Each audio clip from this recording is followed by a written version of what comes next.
everybody, if you guys can mute yourself, that will be great. If you have any questions from the previous tutorial, let me know.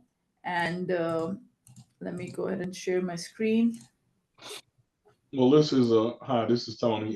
Yeah, I'm going to submit my work probably tomorrow. I was having some struggles, but after looking at the video again this morning, I think I kind of figured out some of them or most of them, and Okay. I'll probably have it tomorrow. Basically, you gave me a bat. You taught me how to swing the bat. I just can't hit the ball.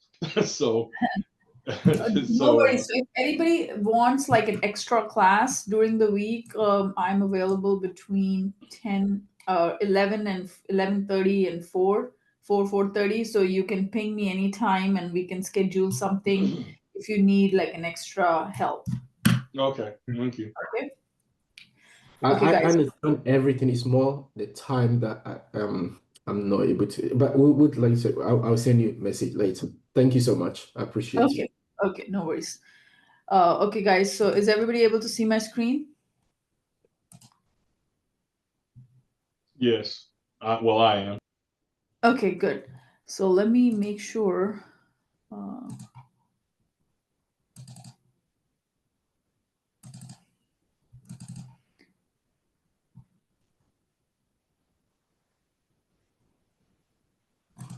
Okay, good.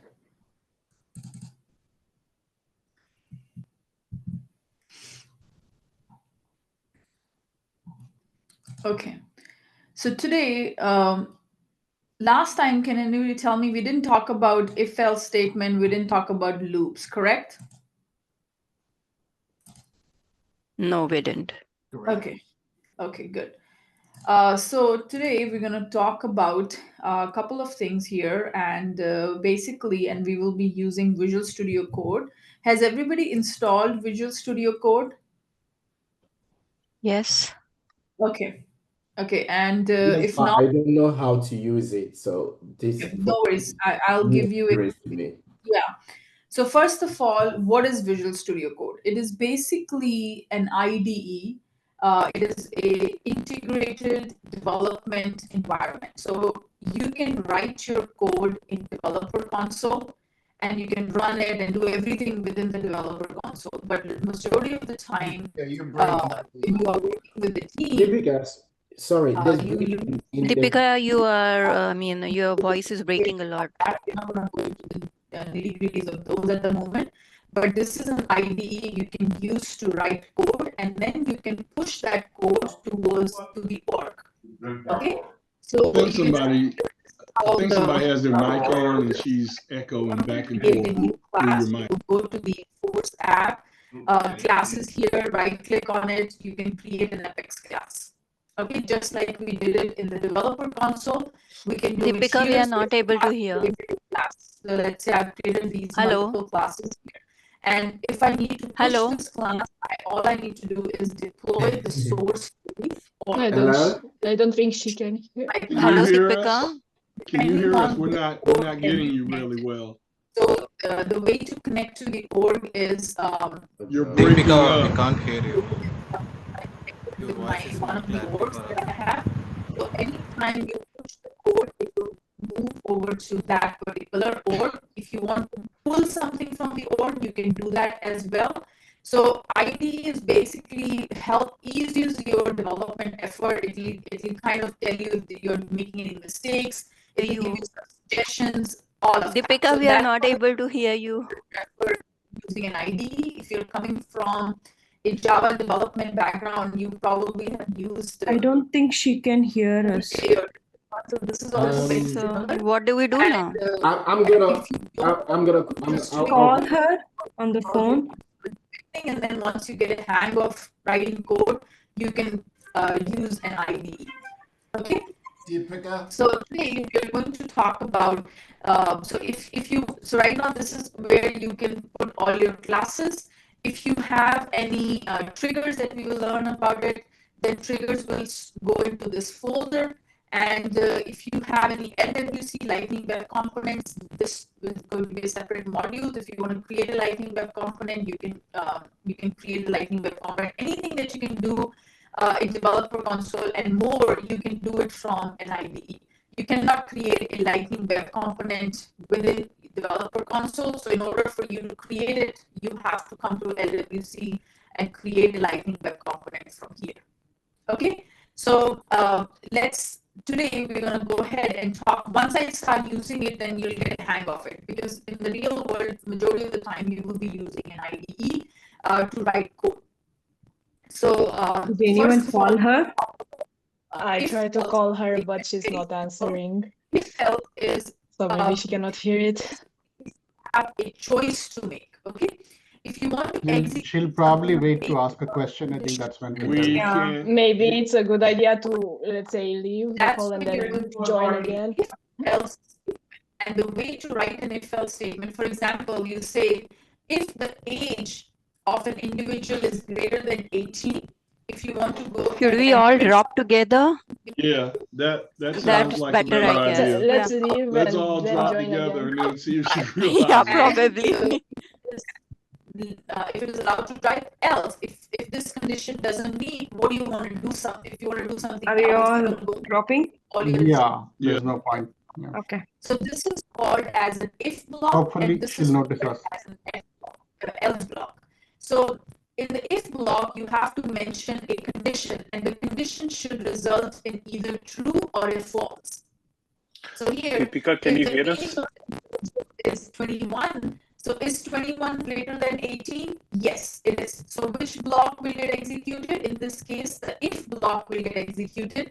At any point at a given time, only one of the blocks is going to get executed, either the if block or the else block. If the age here is 17, then which 17 Deepika. is greater than 18, this condition is false. If this is false, then if block won't get executed, else block will get executed. So if you want to execute certain instructions during a particular condition and another set of instructions during another set of conditions, then you're going to use if else block. The condition is only going to execute one time. Okay, so for example, I'll go ahead and Hi, Deepika. illustrate how this if else works. So basically, first important thing is a condition. Hi, Deepika. I logged off and logged back in, but it's still the same. If this condition resolves into true, then what will happen? If block will get executed. Okay, so if block will get executed, if the condition is true, if code will get executed. If the condition that you're checking is false, it results in Hello, false. can you hear us? We can't hear you. Did any of you leave the meeting? We can't hear you. Before I go ahead, I just want to make sure. Okay. This meeting is being recorded. Okay. So here, this is it. So now if I go back. We can't hear you. Hello, Deepika, we can't Answer hear on you. this one. Open execute now in this window. Here, I'm going to say integer age is equals to, I am not sending it to age is equals to 21. If age is greater than 18. Guys, I don't think she can hear us. Maybe let's drop all together for, I don't know, 5 minutes. I logged off, but you guys stayed on. Let's log on, log off. Can we email her? You think she's paying attention to her email? I think we should log off and then WhatsApp her. Well, we're trying to WhatsApp her and she's not responding. She's not answering that. You'll probably look there first. I'm looking at this code. As you know, the code executes from top to bottom. Let's all log off and then see if you log off, she'll notice. Guys, Yeah. let's Logging off. Yeah. Yeah, let's go. Okay, let's be on the Let's try for WhatsApp. 5 minutes and then join And back. then I'm asking, 5-10 minutes. is age greater than 18? Is 21 greater than 18? Is this condition true? Yes, this condition is true. So what will happen if this condition is true? The if block will get executed. So what will get executed? This statement will get executed and the else block will be skipped. Okay, so the output of the screen is going to be allowed to drive.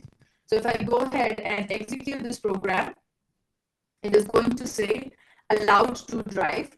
But if I would have changed this to, instead of 21, I said 12, now this 12 greater than 18, this condition is false. So if block will be skipped and the else block will be executed. So in this case, what will be printed on the screen? Too young to drive. So this is going to be displayed onto the screen. So if I go and execute, then here, this is the output of the program. Deepika, can you hear us? So based on, if the condition that you are checking result into true, then in that case, the if block will be executed. If the condition results into false, then it is going to give you the else block will be. Can you hear us? This is what an if else block is. Any questions so far?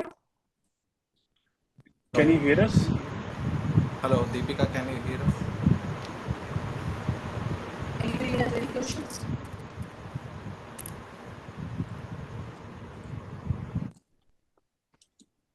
Okay, so let's do an example here. Okay, I'm going to create an if else example. So I'll go over to my VS Code here. It's an FX class, so I'll go here, file new.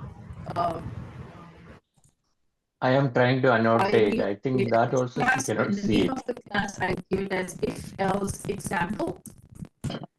Can you And guys here see I'm I'm going to annotating? get rid of this fitting because I haven't told you what that means. Yeah, I can see your What is annotation. this, guys? What is this? What is this? Is it a method? Is it a variable? Is it a constructor? This piece of code.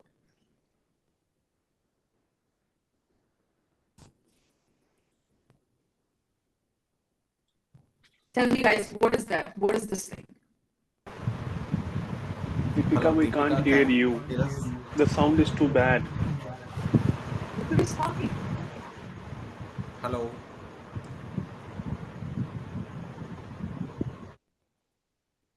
Hello.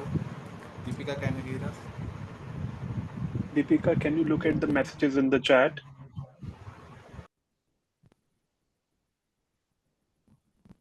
Now she is looking at the chat. Yep.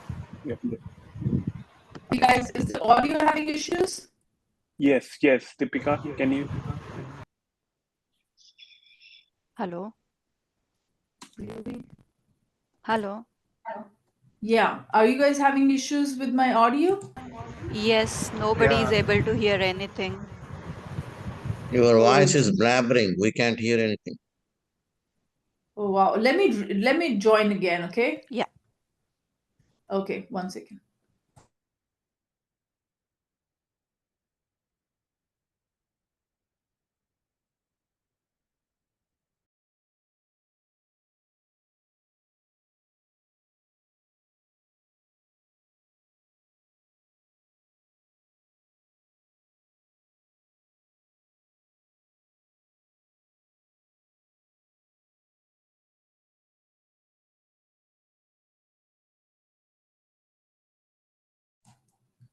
Okay, guys, can you hear me? We can hear you. Yes. Okay. Is my voice still choppy? No. Now Okay. clear. Okay, good. Let me record. Wait a minute. You need to start again. Yeah, I'm gonna Because start whatever you again. said. Yeah. Don't worry about that. I just want to make sure. Yes, you are clear right now at least. Yeah. The problem is So what did you change, Deepika? Was it Wi-Fi or your mic? I didn't do anything. I just reconnected and then joined back again. But I think I need to drop again and join again because I am not considered myself as a host right now. Let me see. I can hear you better now. Yeah. Awesome. And are you able to hear us, Deepika? Because you Yeah, were not able. Okay, now you are. Yeah. Okay.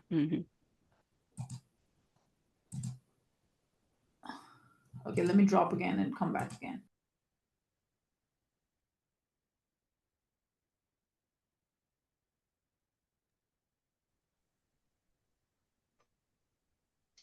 Hello, is it clear?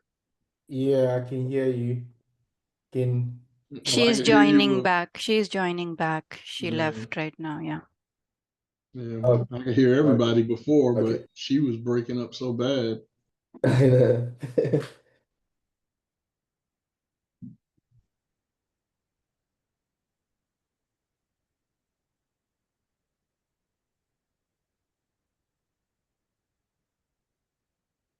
Okay, guys, can you hear me loud and clear?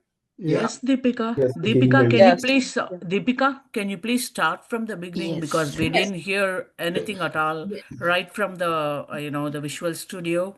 So if you Okay. could please start from the beginning, that will be great. Thank you. Okay, guys.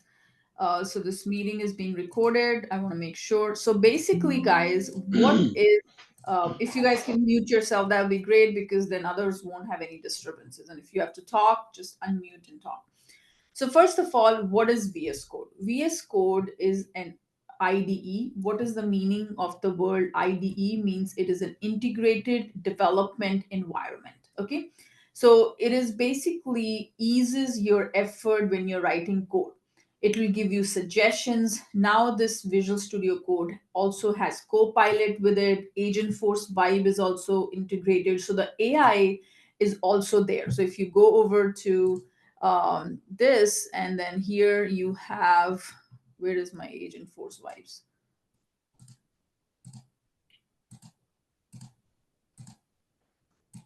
Okay, so you can see here there is a chat, the build with AI agent. This is also Agent Force Vibe. It is again another AI integrated within your Visual Studio Code. So if you have to write code, you can either use Developer Console or you can use an IDE. So what you do is you install the IDE and then you connect this IDE with your org. So if I in the instructions that I gave you, I also told you to create a project. The way to create a project is you will do Control Shift P. So this is your palette. You can create a project with manifest. Okay, and then what you can do is Control Shift P one more time. Let me go ahead and do this. Create project with manifest. I can choose a standard project. Here I'm going to say Salesforce development live, and we're going to provide where is your code base so you can decide in other projects. I'm going to go ahead and put it under this, and this is my project has been created, and inside of this you will have a folder to add your classes, Apex class, just like we did it in our developer console. If you have to create a lightning web component, it has a folder to create a lightning web component. In order to in lightning web component cannot be created using a developer console. So whenever you have to create a lightning web component, you always have to use an IDE. And then through the IDE, what you have to do is you can say right click on it, you can say create lightning web component. Or if you have to create an Apex class, you will click on this and then right click on it, and you can, sorry, not here, under the classes, you can create an Apex class. Just like you used developer console, you can use an IDE. And going forward, we will use an IDE. We will learn about different features of the IDE. But today we will just stick to creating an Apex class. Once you have created the class, you can push that code back to your org. Right now, whatever you're writing, it is basically stored in within your local machine.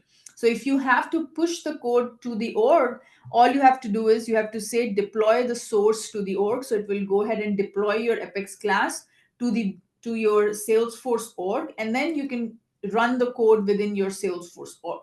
Okay, the ease of using an IDE is because it is going to give you suggestions. You have an agent built over here. So all of these things you can use. I won't recommend you in the beginning to start using Agent Force Vibes and all of that because this is the time you have to learn. But eventually, if you have to write some boilerplate code, which is very repetitive, you can use Agent Force Vibes to write the code for you. Okay. Now, the first thing today I want to talk about is the if else block. What is an if else block? Okay, if and then else block. So whenever you have to execute a certain set of conditions, certain set of instruction based on a given condition. Okay, there is a condition, only execute those instructions based on a condition. In that case, you're going to use something called as if else. Okay, so what is an if else block? So the conditional statement in Apex works very similar to Java. So first of all, this is how you write an if else. The if, you will write the keyword if here, then there is going to be braces, and then your condition. Okay, what is the condition? And this condition has to either result into a true value or it has to result into a false value. Now tell me guys, what is the data type in order to store a true or a false value? What is the data type? Ravi, you don't have to answer. Boolean. Very good, very good. People who are already have some programming background, I don't want you to answer these questions. I want people who have non-programming background to answer these questions. Okay, who are brand new to programming. Okay. So it's a Boolean. Is basically it has to either result into a true value or a false value. So there is a condition here, and based on if this condition results into true, it is going to go ahead and execute the if block. So whatever you write inside of if, this is your if block. The first block is called as the if block. And if this condition resulted into false, then automatically whatever you have written in the else block, that will get executed. And this is called as the else block. Okay. So only one type the condition is going to execute, not repetitive. This is only happening, either the if block is going to get executed or the else block will get executed, but only one time. Okay, it's not going to be repetition. So and you can have more than one statement inside of your if block. It doesn't mean that you can only have a simple one debug statement. You can have multiple statements based on the condition. So let's say if your requirement is based, if there is a 10% discount, this is how you calculate the final result. If it is 20% discount, you give additional, you do additional stuff. So you can have these if else conditions, and you can have multiple conditions also. So right now we only did if and then else, but you can have that, okay, if this, otherwise you can say else if, you can check another condition, else if another condition. So you can have go on based on different condition. And if this condition results into true, then this block will get executed. If this condition results into true, this block will get executed. So you can have multiple if else statements as well. But based on a condition, if you want to execute certain set of instructions, you basically use if else. Okay, so let me give you a simple example here. So before we do that, let's understand. First thing is, this is the flow chart. First thing is the condition is going to be calculated condition. Then if this condition always either going to result into true or false. If the condition results into true, then the if code is going to get executed. If the condition results into false, then the else code will get executed. Very simple. So here, give me the answer, and I'm going to use this time a developer console. So tell me what is going to be the output of this program. Only people who are coming from non-programming background here. So first of all, what is this? Is this a variable? Is this a method? What it is? The first statement. Variable. Integer. It's a variable. Assigning a variable with the value. Very good. This is a, what is the name of the variable? Age. The value of the variable is 12. And it is of the type integer. Okay. Now, in this case, what will be the output of the program? Too young to drive. It's false. Okay, so what? Too young to drive. Too young to drive. Is it, which statement is going to be printed on the screen? Second. Too young to drive. Too young. To drive. Because here it is going to check into this condition, 12 greater than 18. Is this true or is this false? This is a false statement, right? So if this is false, if block will not get executed, the else block will get executed. So if I go ahead and run this program, execute, I'm going to get too young to drive. But if I would have changed this age to 21, what is going to be the output here now? Allowed to Allowed to drive. Allowed to drive. Because now the if block will get executed, and you will use if else a lot in the job, because you will have different conditions based on different, if the status of the record is this, do these things. If you want to do status is this, you're going to use a lot of if else. But always remember you can have multiple if else statements as well. So let's go ahead and do an example here. So I'm going to create an Apex class, and I'll go to my Visual Studio Code, and here I will right click on it, create an Apex class. The name of the Apex class I will give it if else example. This is the name. Then now tell me here, what is this, guys? Is this a method? Is this a constructor? Is this a variable? What is this? That's a constructor. Very good. This is a constructor. The significance of the constructor is to initiate the values of the instance variables. And this is a no argument constructor. We don't have to worry about it. I'm going to get rid of it. Hit save. So this automatically gave me a if else, just because it understood, it kind of gave a snippet of the code, but we don't have to worry about it. I'm going to go ahead and write this code, and you have to tell me what is going to be the output of this program. So once you write this, okay, now this is an example of multiple if else. So first of all, this is a method that I'm going to, what is it? Guys, can you be on mute, please? Where did it go? Okay, so first of all, integer marks is equals to 85. So I am declaring a variable named marks, and the value of the variable is 85 here. Okay, this is multiple if else. So if this condition meets, code will not go and check for other conditions. Always remember that. If the first condition meets, it will go ahead and skip the rest of the conditions. If the first condition doesn't meet, it will go to the next condition and check, hey, does the next condition meets?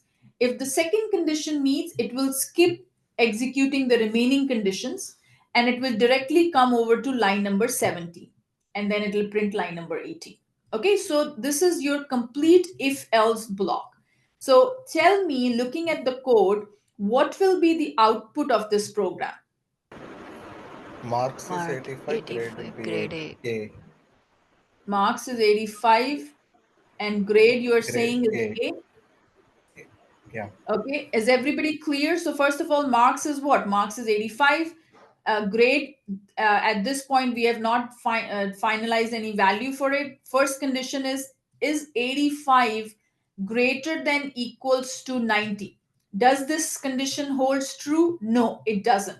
So what will it happen? It will come to your second else if. Again, it will check, is marks greater than equals to 80? So is 85 greater than equals to 80? Yes, this condition is true. So what will happen is grade is equals to A, and this will be skipped. Once one of the condition meets, it won't go ahead and execute other conditions. Then it will come directly to line number 17. Marks is 85, grade is equals to A. Now, if I would have done something like 50, what is going to be the output of this program? It's going to be A still. Fail. Which one? The grade will be nothing. Grade F. It will be C. No, actually F. F. Yes. F. It's going to be less F. than 60. Because none of the condition meets. So when none of the condition meets, the else block will get executed. Yeah. Okay. So now once I write the code, the code is available in your folder in your local machine. So I have to put this code back to the org. So right click on it, deploy the code to the org. So I'm going to go ahead and to deploy the source to the org. It will push this Apex class back to the org, and then I can execute from there. Okay, so now deploy has been successful.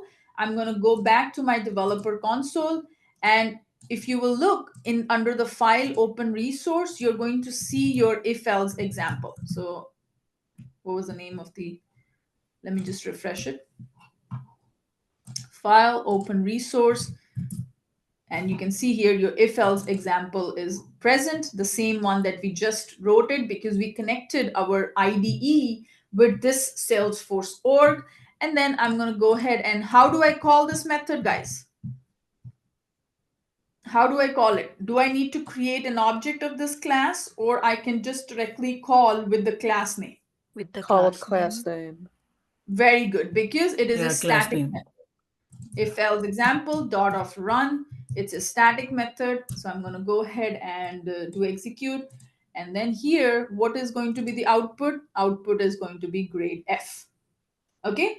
So this is your if else if. So there is multiple if else here. Okay. Depending upon what condition it meets, that particular block will get executed. Any questions on this one? Yes, Deepika, I have a question. So what if both the conditions are true, like if and else? Then it's not good. Okay, for example, if you say, give me a number here. 100. If I say greater than equals to, no, 95, it'll be only one. So if Will 95, that ever happen, Deepika, that it matches two conditions? it Because shouldn't, like, because what will happen is and the it's very first condition it comes and matches, it will never go to the never next. go to the next Yeah, one. exactly. Yeah. So if one of the, see, as I mentioned to you, it is if else if. So if one condition executes and if that runs, it won't even test and go to the next statement. Does that make sense? Yeah, so whatever the order of operations will be from the beginning to Top the to next bottom, one, top to bottom. Okay. Okay, so here I can say 97. Okay, so if I say 97, 97 is greater than 95, and 97 is also greater than 90. So in this case, both these condition meets. Okay, again, even this one also meets. So what will happen is in this case, since the first condition meets, it will not go to the remaining conditions. It will just go ahead and print A plus for the grade. Okay, so if I go ahead and execute this program and run it, even though multiple if else block meets, it will go ahead and just print A plus, because the first condition itself meets here. It won't go and execute the remaining else if blocks. It'll stop right there. Yeah. Okay. I just want to mention one thing here. People from other programming backgrounds to pay attention are the curly braces, right? Where you're checking the condition, you're opening a curly brace.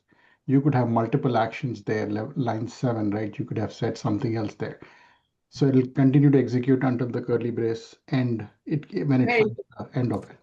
So basically, guys, remember that this if block starts from here and ends here. So anything inside of this if block, if there are multiple conditions, all will get executed. Okay. Right now, I've only written one statement. If I would have said something like, if I instead of this, I could have pushed this condition inside of. So what will happen is, this will get executed. So I'm going to say first block. And here also I'm going to say first block. Then here I'm going to say second block. And then here also I'm going to say second block. Okay, so if there are, this if block is this complete thing. This else if block is this complete thing. So now if I go ahead and execute, what will be the output of the program? It's going to be the first if else block will get executed. And here you'll say first block marks as 97, first block grade is equals to A plus. Okay, so if you have multiple conditions, everything inside of that condition will get executed. Any questions? Deepika, when you make edits, do you have to go back to the Visual Studio Code, or you can do it like you're doing from the developers? So let's say I made this change in this developer console, right? Now, if I go to Visual Studio Code doesn't have those changes. Okay. So what I'll do, I'll right click and I'll say retrieve the source from the org. So if you see here, A+ doesn't have the system.debug, right? So I'm going to say retrieve the source from the org. So it will go ahead and get all the changes that I made in the developer console, and it will retrieve it and put it here. Okay. Thank you. Okay. And so that stays on your machine or your database. This one is in my folder, which is the code base folder that I created. It's available over here in this code base. So you can see here, I created a Salesforce development live. Here is my Apex classes. But once you push it to once you say deploy the source to the org, it will push it to your Salesforce org. And keep a copy on your developers. Yeah. And then when you retrieve it, it will bring one back to you. It will bring whatever is in your developer console, bring it back to your Visual Studio Code. Okay, thank you. Okay. So it will be the production. Switching? So again. So the deploy to org will be the whatever org we have connected to the Salesforce. Yeah, so right now I'm because connected to this one. So my change, this is the org that I'm connected to. So it'll push it to that org. Okay, so while installing, do we have to, log on to this Salesforce org, and then we have to, okay, I will. Yeah, so if you has everybody seen the documentation on the Visual Studio Code I gave? Over there, I'm yet to. No, I'm yet to. I just downloaded it and was kind of playing with it. Okay. Deepika, sorry. Do we need to keep switching from here to developer console, or we can just work here once we have connected to the org, like you did previously? Can we run it directly from here, or we need to go there? Ravi, this is something you need to help me here, because I tried to look for the. Actually, sorry, Deepika. I was waiting for my turn to say anything. Yeah. Yeah, so what you can do is we don't need to go to developer console. That is my thinking, but Deepika can correct. Deepika, if you can just come to this folder called scripts. That's what I was looking for. Scripts. Yeah. And Apex. then Apex and then hello.apex. Then you just write, take out everything, like remove everything from this file. Everything. And then just write if else example.run. Okay, and then I'm going to say. No, just do Control-Shift-P, command palette. That's what I was trying to see. And then execute.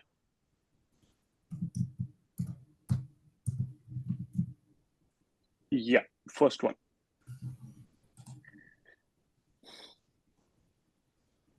So it is running the code in the connected org. And now where you see this filter, just write debug in uppercase or lowercase, whatever.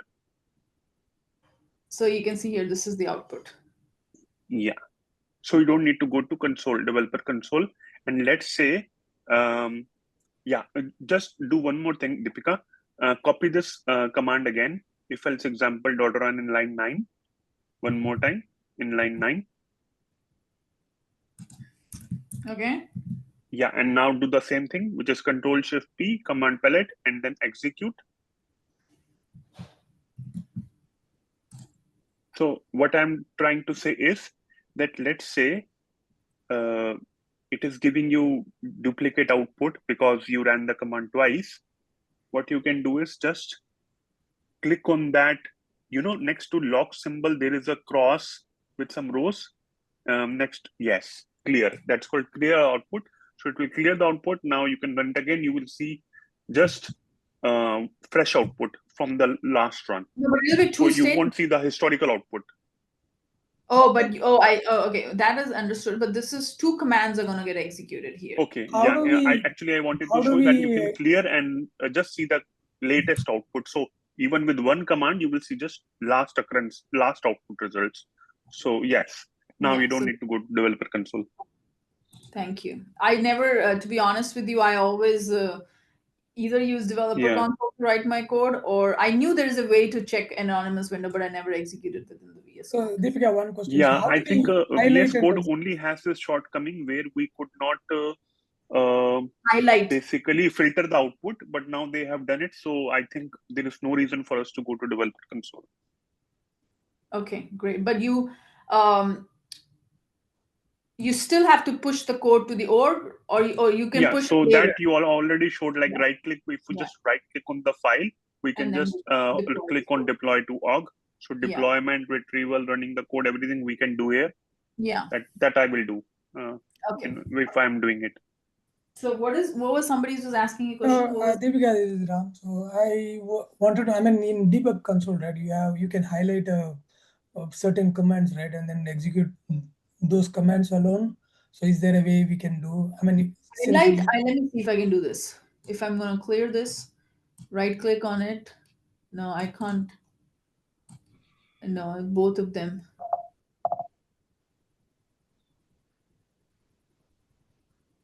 Yeah, you can just delete one line, right? And but you can't highlight, right? Like we have it in developer console. No, we can. Actually, if you see in the command shop, there was an option that only run the highlighted part. Like you will see it. So here, if I what go you can ahead do and is write two lines and just highlight one line. I'm trying to highlight one line, but everything gets highlighted. No, actually. Because all lines are same. That is why.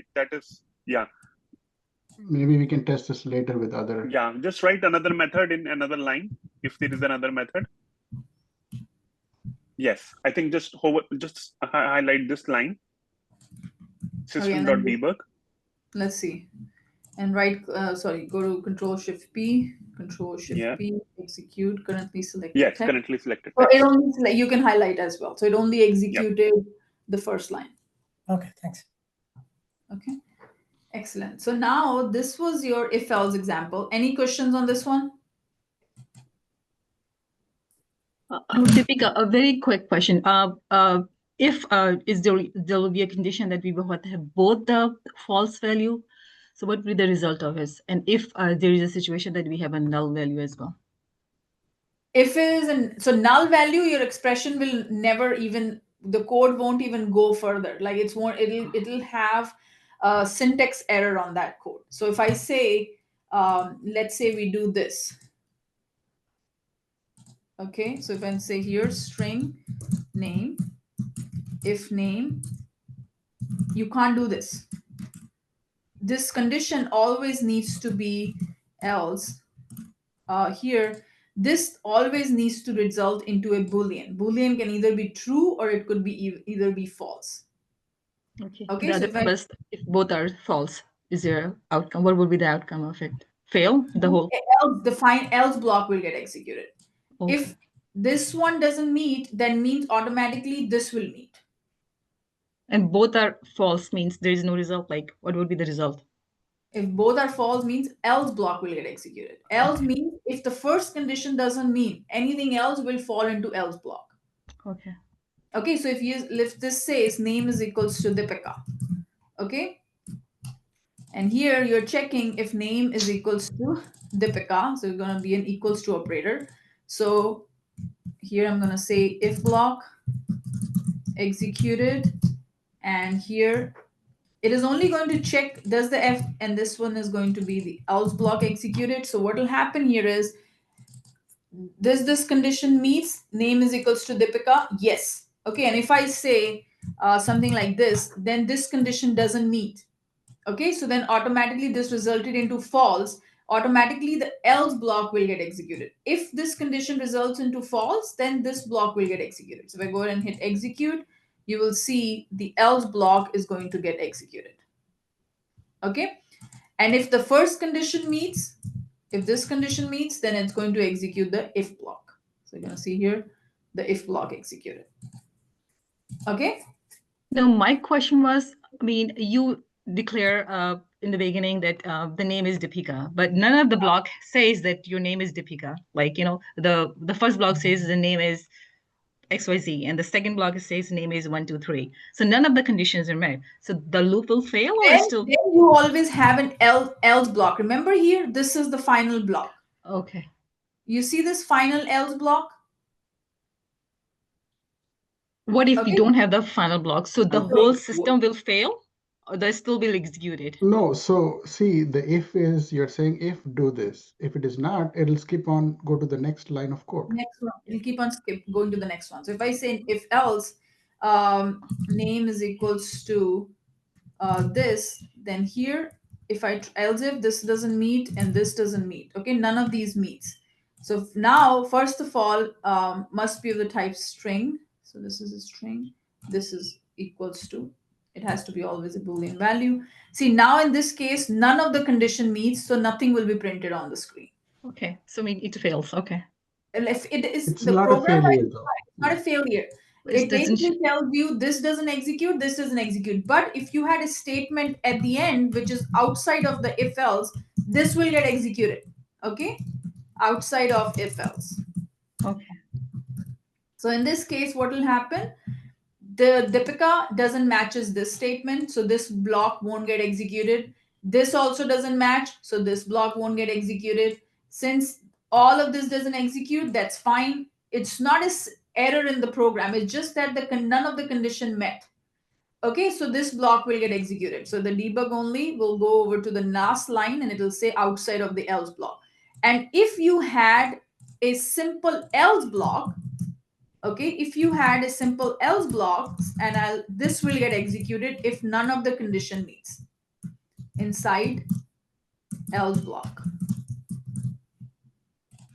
Are you getting my point? Yes, got it. Thank you. Okay. So now in this case, what will be the output, guys? Tell me what will be the output of this program. Which lines will get printed on the screen? Line 12 and 14. Exactly. Line 12 and line number 14. Okay. So if you go here, debug only,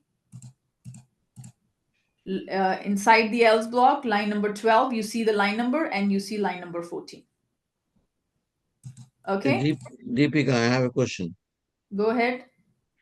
Why do we have to go to Visual Studio? Why can't we do everything in Developer Console?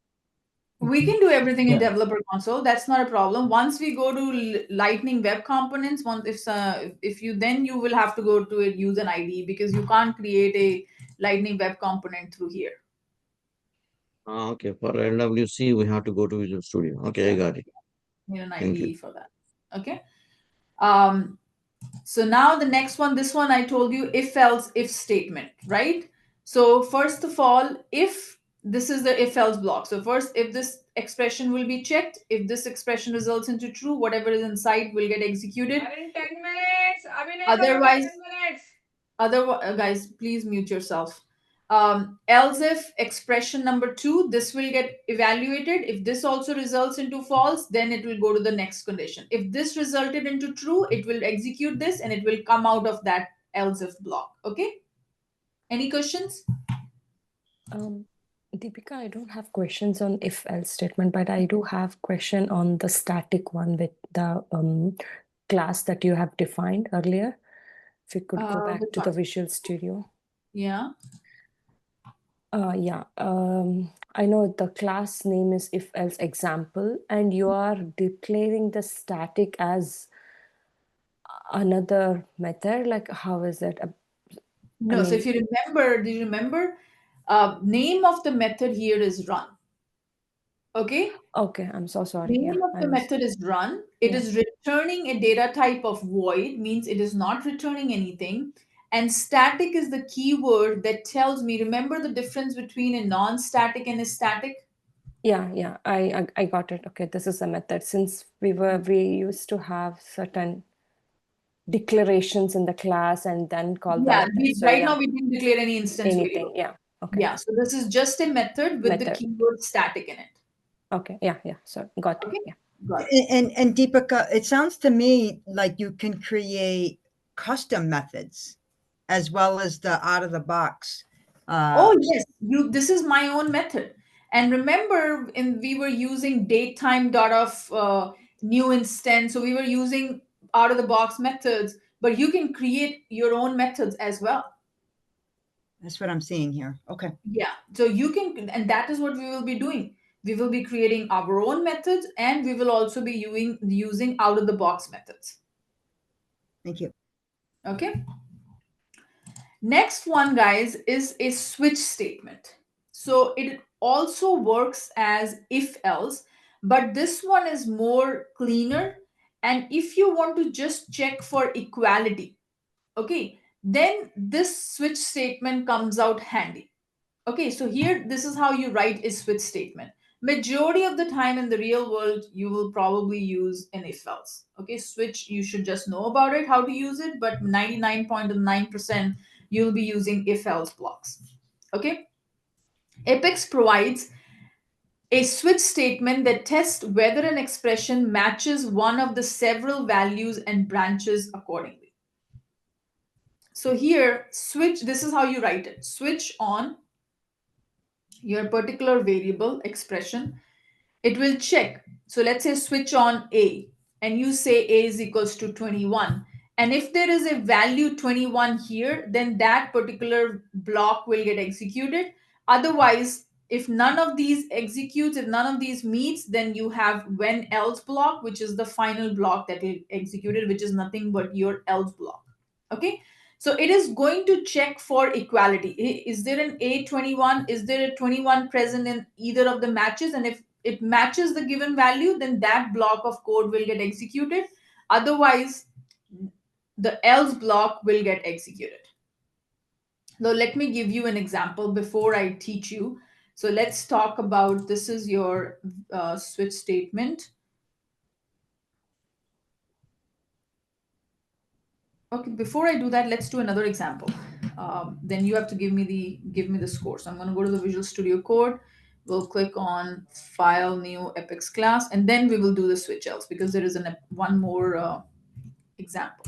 Okay, I will get rid of with sharing. I'll get rid of the constructor, and here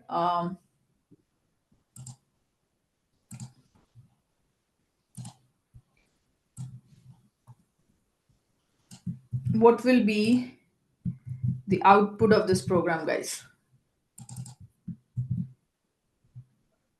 How many variables I'm creating here? 2. Very good. Okay, so what will be the output?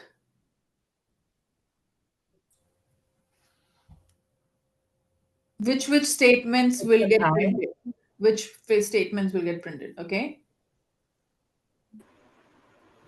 It will display 78, 92 and player to score high. Player to score high. Everybody agrees? Yep. If it's true. What did you say again? So first of all, two variables. What is going to be the output of the program? Which statements will get executed? What will be the output of this program? Else if player to score higher. Score 178, score 292, and player to score higher. Very good. So these statements are outside of any if else. Okay. So this will get executed no matter what, because there is no condition on them. So what is score 1? Score 1 is 78, so that will be printed. Score 2 is 92, so this will be printed. Then 78 is greater than 92, false, so this will be skipped. The else block will get executed, so player 2 scored higher.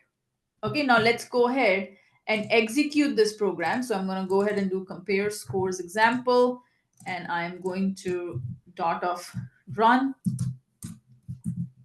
And here I'm going to go ahead and Control Shift P, execute the code, show, and here, okay, there's a program. I missed the brackets. Control Shift P, execute anonymous window.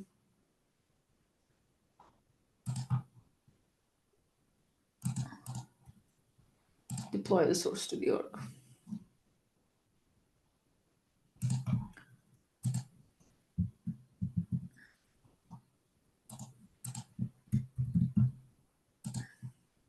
Okay, so you can see here, score 178, score 292, player 2 scored higher. Now, if I went ahead and did this, what will be the output here? 92, what is going to be the output? It's a tie. The time. The next, okay, so this is going to get printed.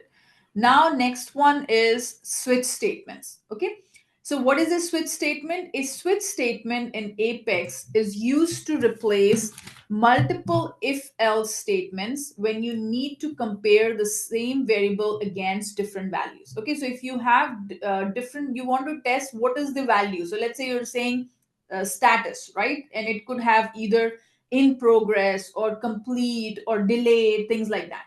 So you can do a switch on status. Okay, that is the name of the field, switch on status.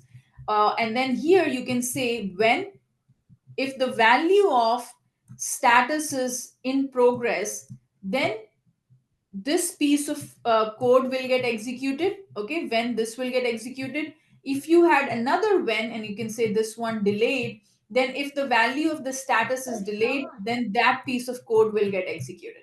Okay, and then finally you have an else block, which basically tells you if none of the condition meets, then this is your default code here.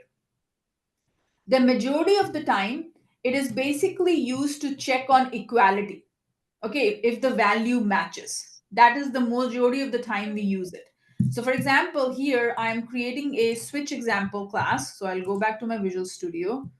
Okay, and then here I will go to the file, new Apex class. And guys, you don't keep yourself mute. Please keep yourself mute. Public with sharing, and then here we will get rid of this, Control S. So Controls S here, let's just do, and here I'm going to do this. Now tell me what, very simple, what's going to be the output of this program. And we will go here and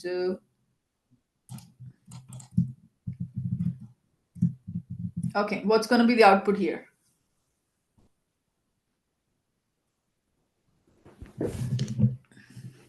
Midweek motivation. Yeah, midweek motivation. Okay, so this is how you write it. Okay, so I am doing switch on which variable, not on the message variable. Tripti, can you mute? I'm going to mute everybody. This is ridiculous. Guys, I'm asking multiple times, please the same mute thing. yourself when you're not talking. It disturbs everybody else in the class. If you have to talk, you talk, and then you do yourself favor by muting yourself. Okay, please, I beg you. It disturbs everybody in the class.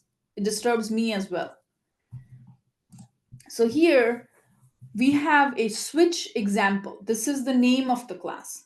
Okay, then you are there's a method you're declaring. It is a run method. We've been doing it. It's a static method. Then you are creating a variable day of the week. You're setting up the value of the variable as Wednesday. And this is at this point, what is the value of the message, guys? I'm not displaying anything. What is the value of this message at this point? None. Nothing. No. Nothing.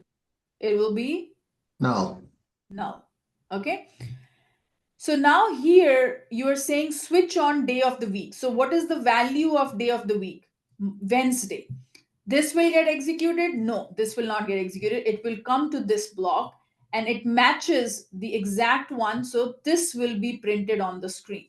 If day of the week was Saturday, what will be the value, guys? If I've said day of the week is Saturday, what will be printed on the screen? Just another day. Just another day. Okay. And then this block will get executed. And if one of the condition meet, it won't go and continue the rest of them, just like if else block. And then these statements will be printed on the screen because this is outside of the switch. So they have no conditions on them. They will get printed regardless. So now if I go ahead and execute this, I'm going to go to the switch example. And here I'll say switch example.run, Control S, Control Shift P, execute the anonymous window. And why I am getting a, okay, so one thing is I have to deploy the source. I keep forgetting to deploy the source. Okay, Control S, and then here, Control Shift P, execute the anonymous window. And here you can see the output is Wednesday and midweek motivation. Okay, this is your switch case. It is used to check on equality. Okay, but if you had an expression you want to test it, then you will go back to if else block. Next one, any questions on this one? Okay, so this is another example I'm doing, public void run, and this is your condition. Is it, Deepika, could you just explain this in a business use case? Okay, business use case is very simple. Okay, so Right. here, let's say this is what you will do. So let's say on the opportunity object, right? On the opportunity object, there is a field called stage. Okay, and stage can have multiple values. If you remember, it's a pick list. Majority of the time, you will do a switch on a pick list. Okay, right. You will say, okay, switch on stage when, if the pick list value is, I don't remember the ones that we have, closed one. Okay, when it is closed one, execute these set of instructions, send an email or create a task, things like that. So when you have like a condition to check, which is an equality condition, which is not like greater than, less than, you're just checking, hey, does this stage falls into closed one, then execute these set of instructions. If the stage is closed lost, then send another email with a different subject, so then those set of conditions will be executed. So when you have to execute a certain set of conditions, certain set of instructions based on a condition, then you will either use an if else or you will use a switch statement. Switch statement is much more cleaner to write than an if else. Sometimes if else can go very hard to read, because if else this, then inside of if else you have another if else. You can go nested if else as well. Right, because that's what I was thinking in terms of value here. So you mentioned opportunity. I was thinking case object. Yes. So again, case has got the standard pick list values of say escalation or open, closed. Yeah. And so could you incorporate any data type field? So here on the opportunity, maybe you could say opportunity amount equal to $1 million or more, greater than $1 million. So could you use that as a string? Greater to, you cannot do it. So if I try to do this, let's try to execute what's going to happen. So if I say here, integer, you can do it in if else. Okay, so I could say amount greater than this, I can say that. So if you can say, let's just do two things here. So here I'm going to say integer amount is equals to, okay, and you can do switch. First, let's start with the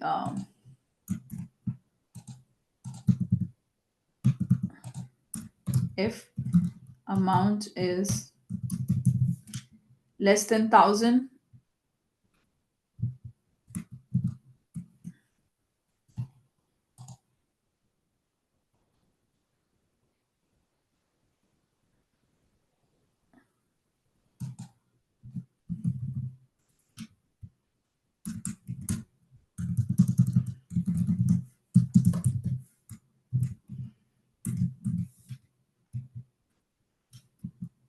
small amount.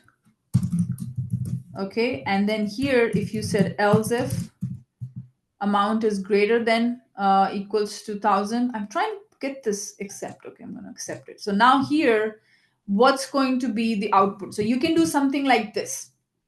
Okay, so in this case, what's going to happen is if the amount is less than 1,000, then it's going to get, so what is going to be the output here? Small amount. Small amount. Why are you saying small Extra amount? large amount. Yeah.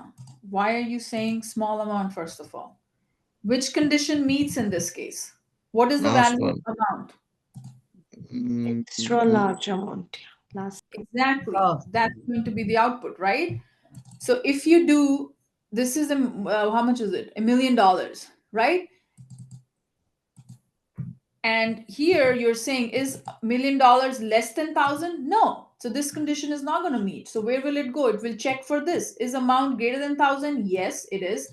Is amount less than 10,000? No, it is $1 million. So this will also not get executed. Then is this greater than 10,000? Yes. And basically checks if the both condition meets. Okay, so does this condition meets greater than 10,000? Yes. Is it less than 100,000? No. So even this won't get executed. So what is going to be executed? The last statement, which is the extra large amount. Is everybody understanding why this will be printed? Yes. Okay, so now if I do deploy this source to the org, go to switch example, and we will do it run here, and Control-Shift-P, execute. And you can see here, extra large amount is going to be displayed. Okay. Then if I cannot do a switch here. If I do something like this, switch on, and let me try this, switch on amount. When amount is accept. Okay. So in this case, when else? System.of_debug.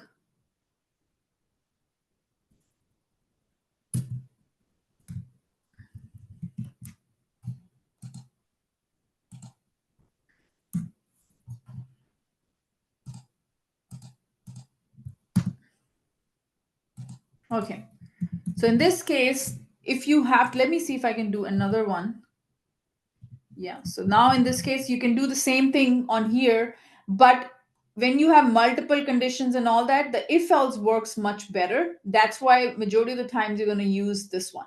So if in this case, what's going to be the output of the program? Very high amount. Which will be executed. This statement, which block will be executed? Last one, very high amount. Very high amount. Okay, so if I go ahead and run this again, this is my switch statement and extra large amount. Wait a minute. You know what? Why? Because I didn't deploy the source to the org and it was running. What was the wrong here?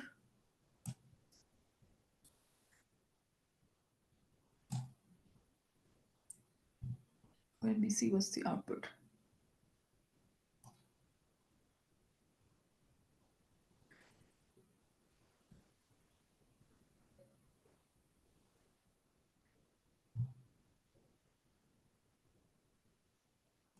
Let me see. What is wrong? Do you have to clear it first?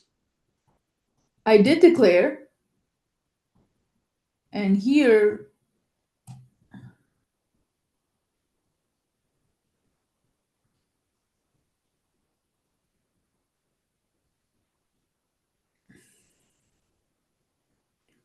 maybe, you know what, this you cannot do here because this one is not resulting into an equality operator, but let's just do this. If this one 10,000,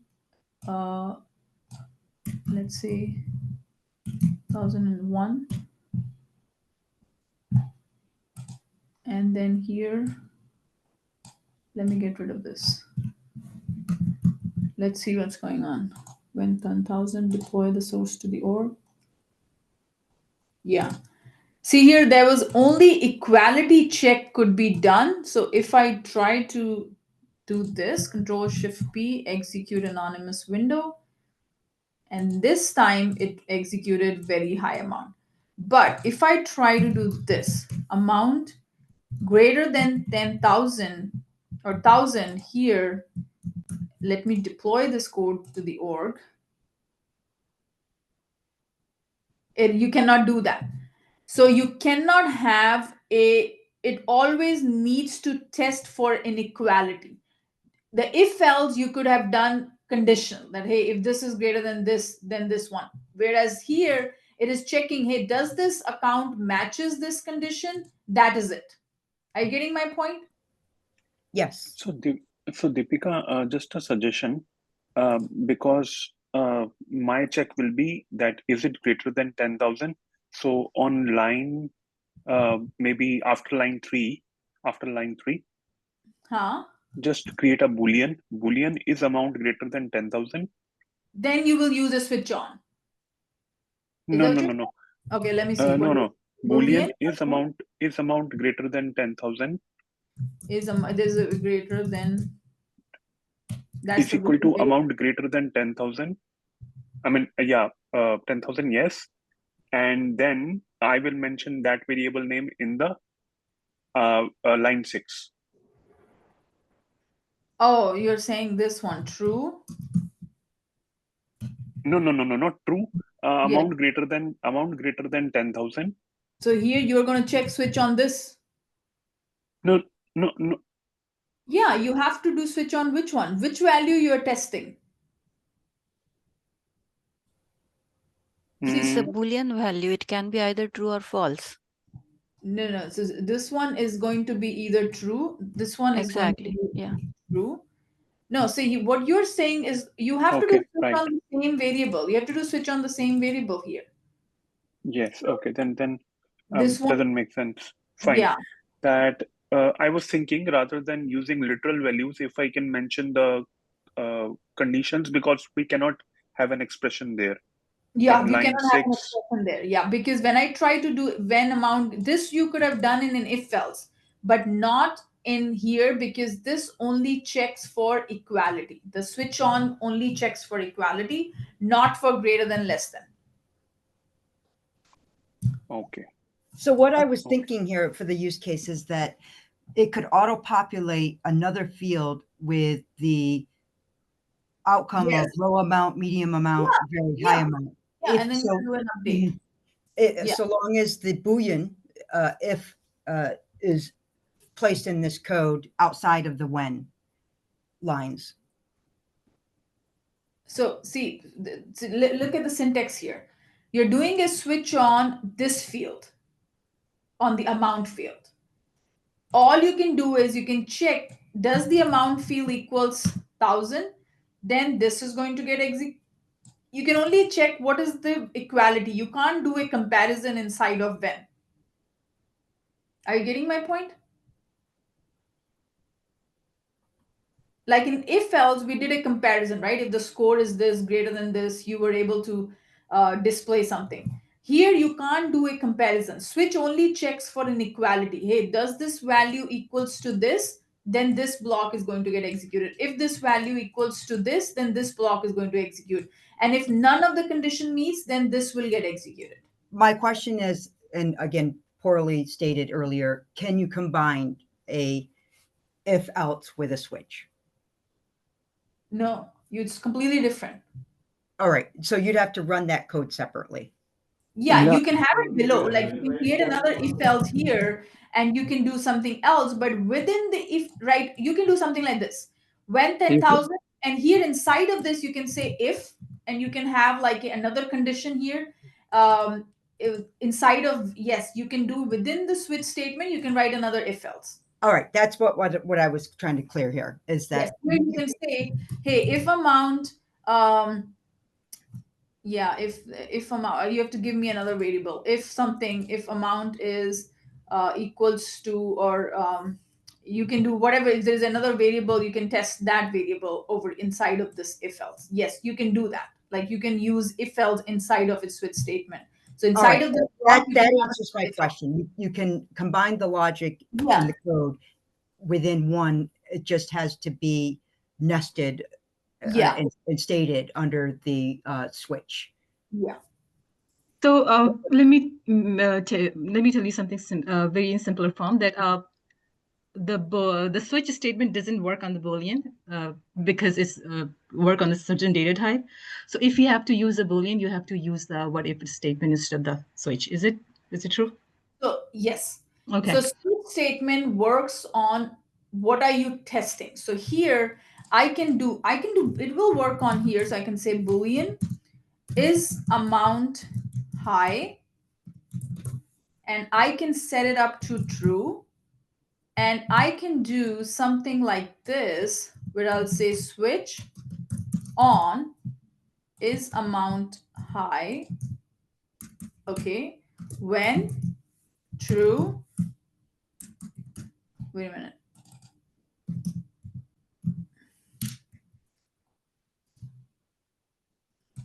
You can do something like this. When true, amount is high. When false, so now if I go ahead and this looks correct. Why am I getting an error? Switch on is amount high. Switch on this. This condition stops here. When false, this is the run method. This is the one. What is the error? Let me see. What is the error? This Boolean is not Boolean. Okay, so this, yes, you cannot do it on the Boolean variable. It gave you an error right then. It could be on value check. You cannot write a equals greater than either. So you can only do it on some set of values. If you just want to check for equality, that's when you're going to use a switch statement. Okay. So we cannot use a Boolean for the switch. Yeah, Simple. Okay. It failed. So Okay. it tells you Boolean is not a valid switch expression type. Okay. Thank you. Okay. And you can only check for equality. You can't do it greater than, less than also within the switch statement. So if else is more useful. You can do whatever you want with the if else block. Okay. Now the next one is the loops. Before I go to the loops, let me see. So let's understand.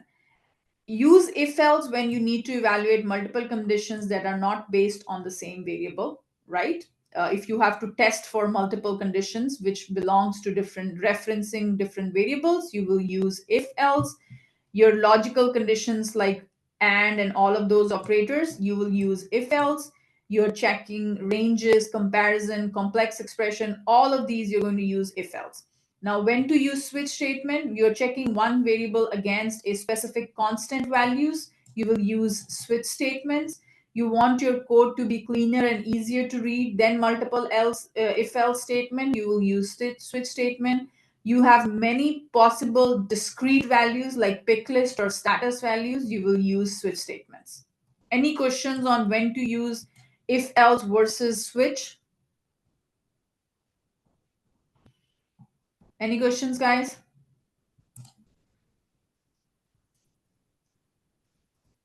No. Can I proceed to the next topic? Yes. Okay. Deepika, just an interesting example I pasted in the chat that Okay. if we want to compare a variable if it lies in the range, so we can assign. Yep. Okay, let's do this. So let's go ahead and then this. Very good example. Let's do this. Now everybody has to tell me the output of this. Is it inside of the run method? No, just in the anonymous window like hello.apex if you can paste. Oh, there's so many spaces. So it basically answers our curiosity whether switch can help when the variable lies in the range. So answer is it has to be used in combination with if else. Okay, guys. So now let's see what's going to be the output here.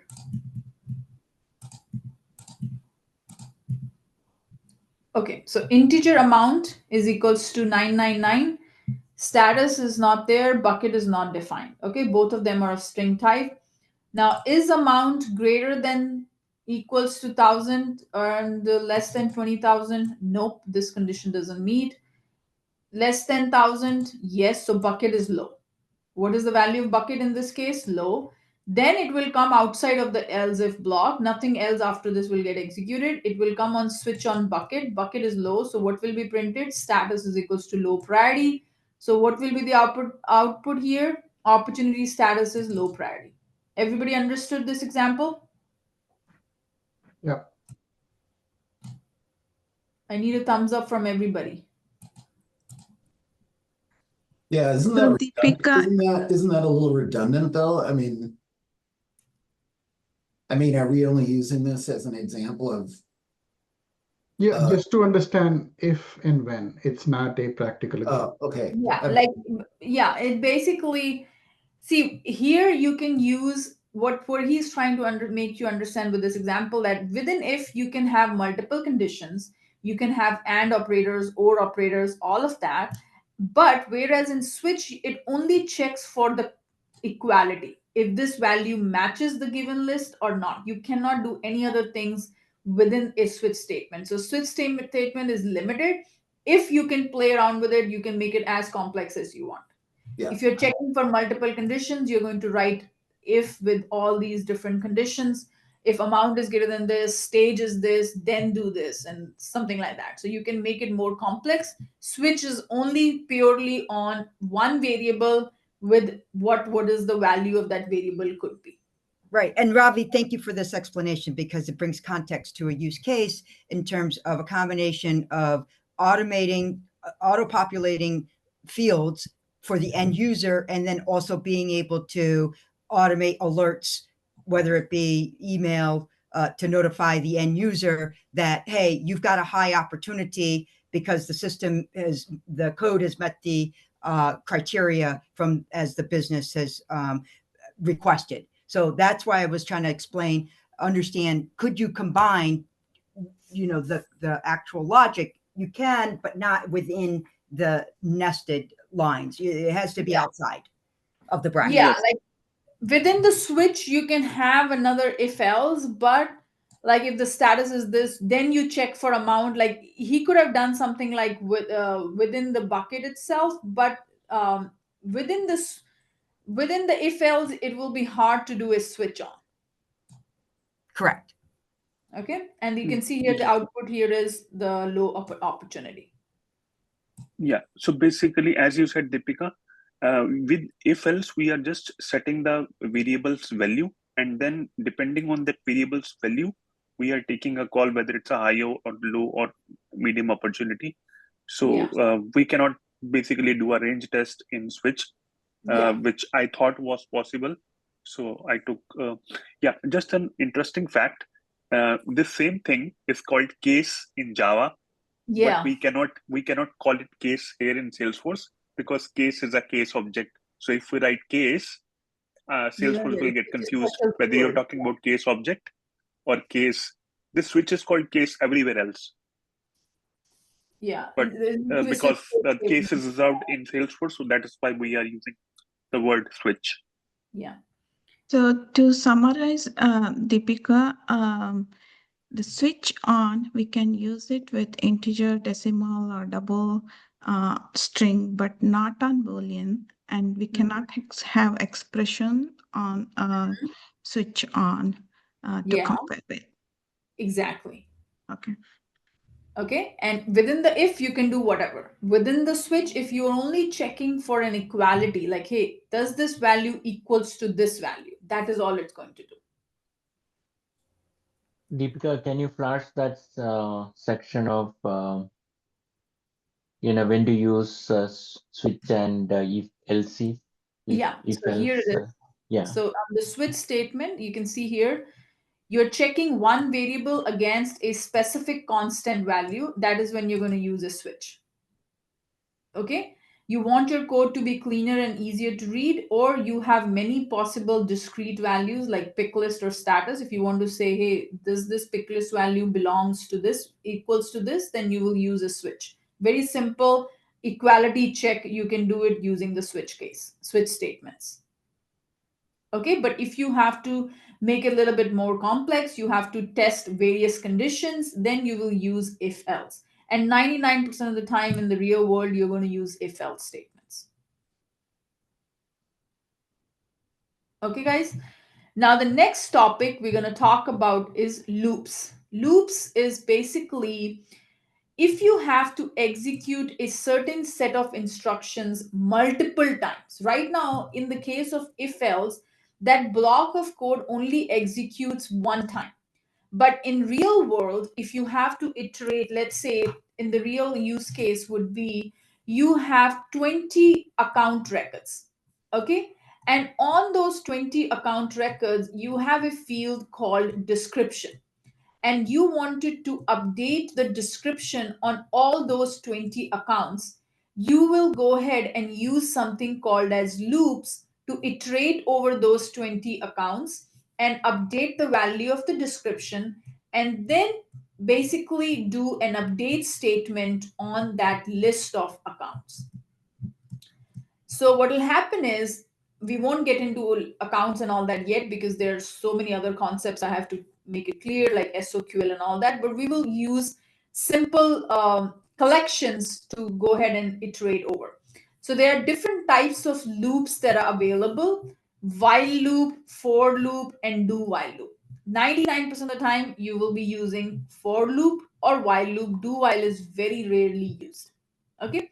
Looping in programming language is a feature which facilitates the execution of set of instructions repeatedly when some condition evaluates to true. If you want to execute something more than once, you will use a loop statement. Okay? Three main types of loops we have. One is the while loop, for while loop, and the do while loop. Now we'll understand what is the first important one is the while loop. The way to write your while loop is this. A while loop is a control statement that allows code to be executed repeatedly based on a given condition. While loop can be thought as a repeating if statement. So it could be while, then you have to provide the Boolean condition. And if this condition is true, it will execute those instructions. Okay. And then once this condition becomes false, then your loop will end. Okay. So for example, if I'll do a simple example here, we'll go back and we will go to the here and we'll say integer I is equals to 1 while I less than 10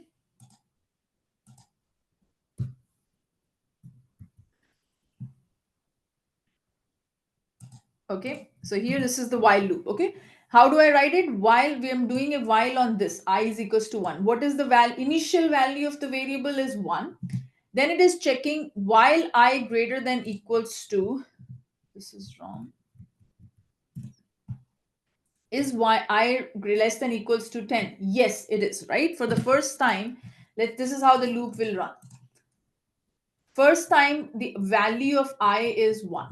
It will come inside the loop while I less than equals to 10. Is the I less than equals to 10, is 1 less than equals to 10? Is this condition true? Yes, it is true. It will come inside the loop and it will print this statement and it will say what will be the value of I at this time? 1. Then it is saying I plus plus. So I plus plus means increment the value of I by 1. Instead of saying I is equals to I plus 1, you can also say I plus plus. Okay, you can say I plus 5 also. What was that? I plus 5. No, there was, so if you want to increment the value by 1, you can say I plus plus. Okay, instead of saying this, you can use I plus plus. If you reduce the value of I by 1, I minus 1, you can also say I minus minus also. This is called as a decrement operator. This is called as an increment operator. Okay, so now what's happening is as long as the value of I is less than 10, it will keep printing this statement, and the moment the I becomes 11, this condition will no longer valid, it won't be true, it will come out of the loop. Okay, so looking at this statement, if I write something like this, system dot of debug, okay, what is going to be the output of this program? And I'll say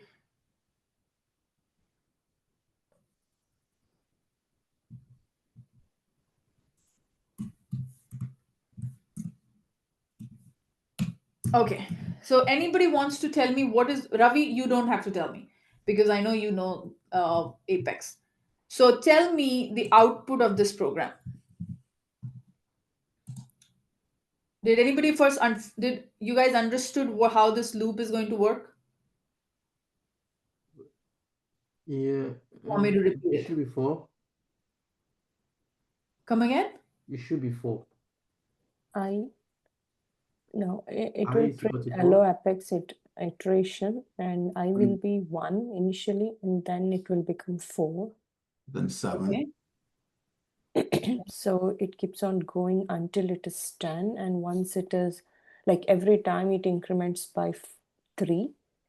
Okay, so let's do it one more time. Okay, so let's understand. So first, the value of I is 1. In this case, the value of I would be 1. Okay, now we are checking while I less than equals to 10. Is 1 less than equals to 10? Yes, it is. So what will be printed? It will print Apex hello Apex transaction. What is the value of I? It will print 1 here. Then we are doing I is equals to I plus 3. So I is equals to I plus 3. What is I at this point? 1. 1 plus 3, I becomes 4. Now again, it will go back to this condition. It will check, hey, 4 less than equals to 10. Yes, 4 is less than equal to 10. Again, it will print Apex iteration 4. Again, it is doing 4 plus 3. That becomes 7. So I would be equals to 7.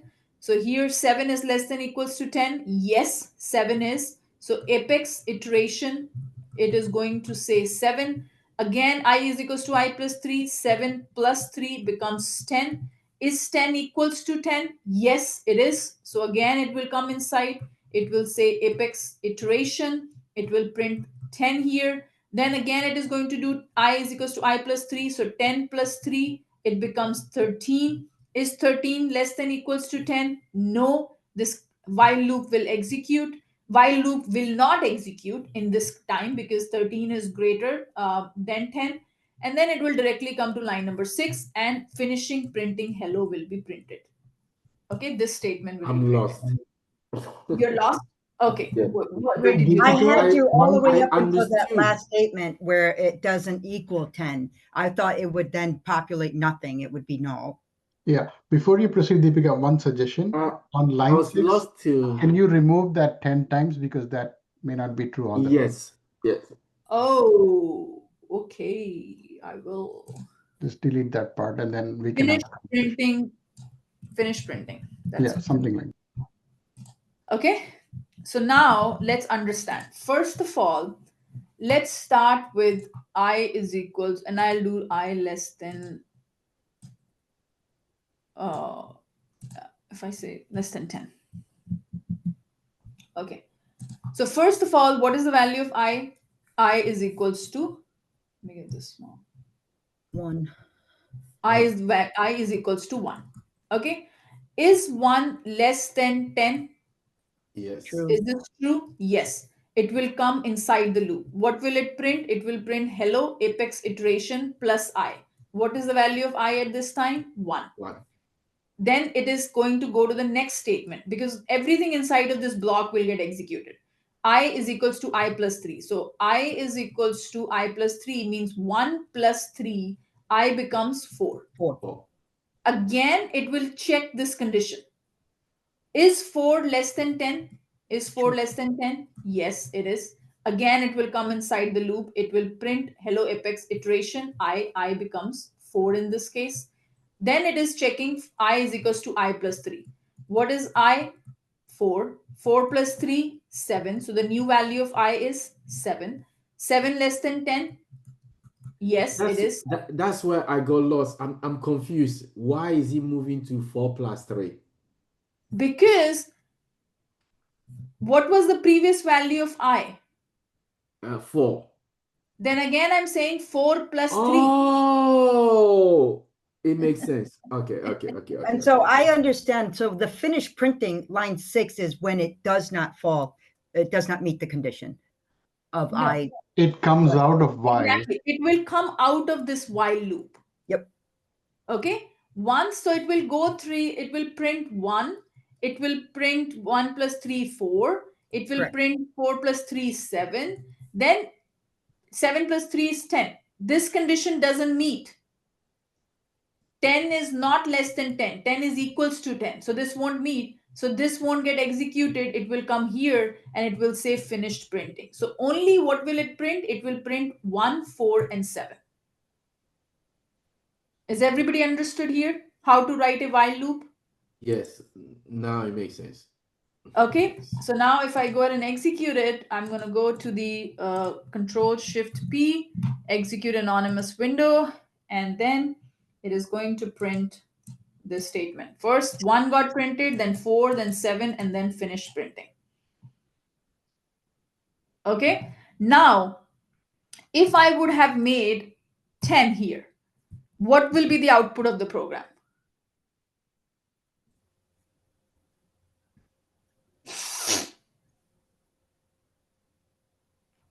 What is going to be the output of the program? Printing. So will this loop will get executed? No. No. No, because the entry condition doesn't meet here. And if I say so in this case, only this statement will be printed. Correct. Okay. If I say I is equals to 10, what will happen in this case? It will execute only one time. Excellent. Excellent. It will only would it execute to integer equals 13? 10 plus 3? 13. 13 is less than 10? No, it is not. So it won't print. Oh, that's right. That's right. That's right. Okay. As long as the condition meets, it will keep printing it. Moment the condition doesn't meet, it will come out of that loop. Correct. Okay. This is how you write a while loop. You define the condition. Sorry, you define the variable, then you have the condition, and then you print something, and then so here if I say I will be equals to this. And just one quick question, you don't have to use else here to meet the false condition? No, there's no else for the false condition. Yeah. This is how you write a while loop. It's a loop. It will basically, whatever you have written inside the loop, it will execute as long as those condition meets. We don't have like an exit condition or anything like that. Moment it comes like out of the loop, it will go ahead and proceed with the next statement. It seems like it's already considered it as a while within the function already. Like the system knows to output the finished printing. Basically, yeah, in plain language, it's a while we're saying keep doing this until this happens. And it goes without saying that when this doesn't, I mean, when the condition is not met, it just comes out and goes on to the next one. Okay. So here, if I say while I is equals to 10, I greater than, trying to figure out what is the condition I should give. 10, and then I'll say greater than 0, and I minus minus. So what will be printed in this case?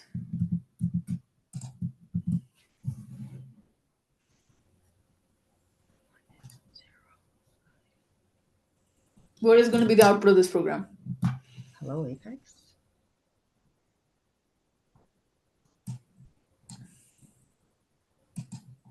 What is the value of I? 10, 9, 8, 7, 6, 5, 4, 3, 2, 1. Excellent. Excellent. So 10, first of all, I is equals to 10. 10 is greater than 0. Yes, it will come inside the loop. What will be printed on, what is the value of I? 10. I minus minus. I becomes, I minus minus means I is equals to I minus 1. So 10 minus 1 becomes 9. Is 9 greater than 0? Yes, it is. It will come inside the loop, print the value of I, 9. Again, 9 minus minus becomes 8. 8 is greater than 0? Yes. So it will come all the way 7, 6, 5, 4, 3, 2, 1. Then it is becoming 1 minus minus. It becomes 0. Is 0 greater than 0? No. It will print 10 these up till here. If you want to execute it, you're going to go ahead and say Control Shift P, execute anonymous window, and it is going to print 10987, and then the last statement. Everybody understood how to write a while loop?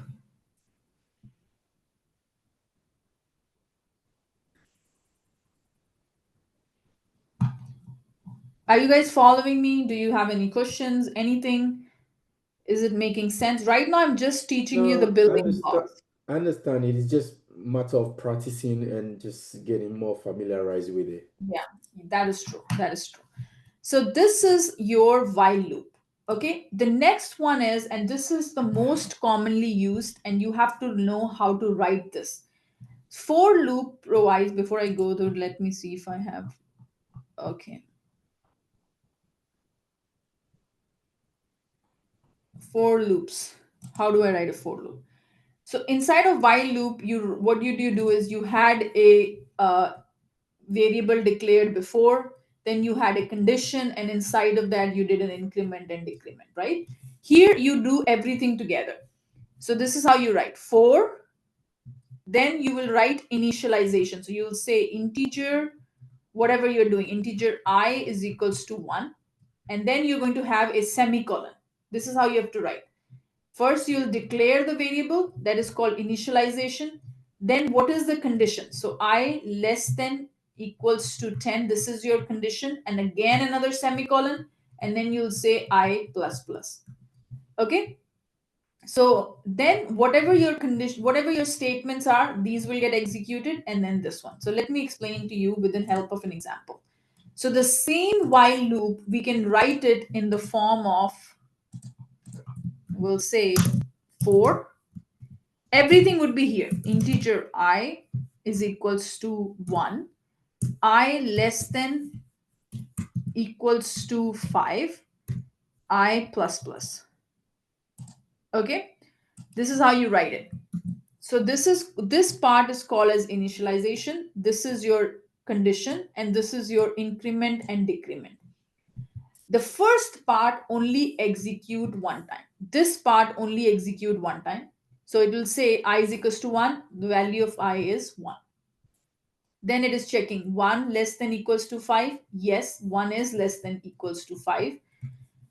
So then it will come inside. It won't execute this statement yet. It will come inside. It will execute this statement. It will say hello apex iteration, value of I is 1.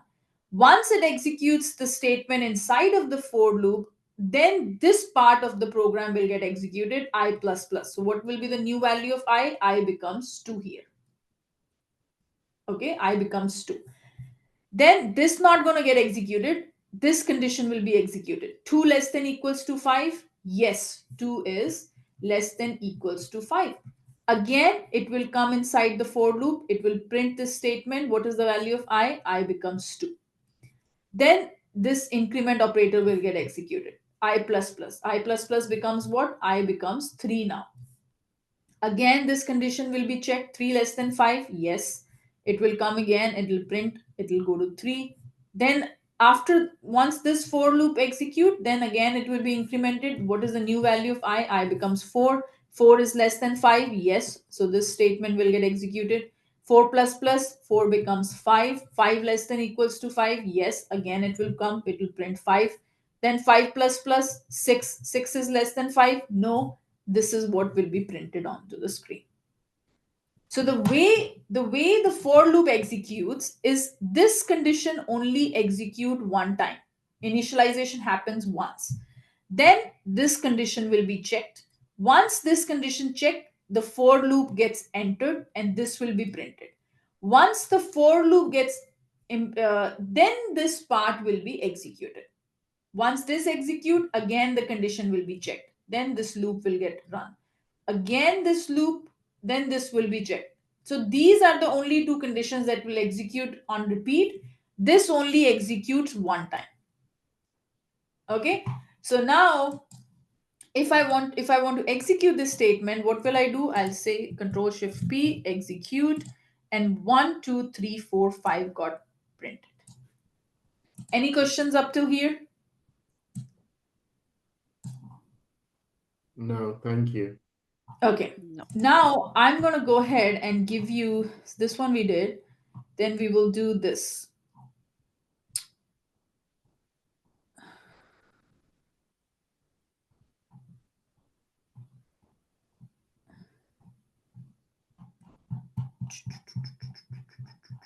Before I need to teach you, I don't want to do that.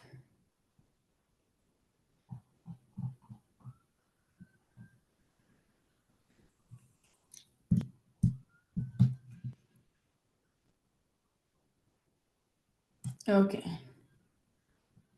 So I'm teaching you small collection here. We will talk about collections tomorrow, but here I'm teaching you another example, and it's called for loop list example. So let's just do another here. So I want to say for loop integer I is equals to 10, I greater than equals to 5, semicolon is very important, I minus minus, and here except. What is going to be printed on the screen, guys?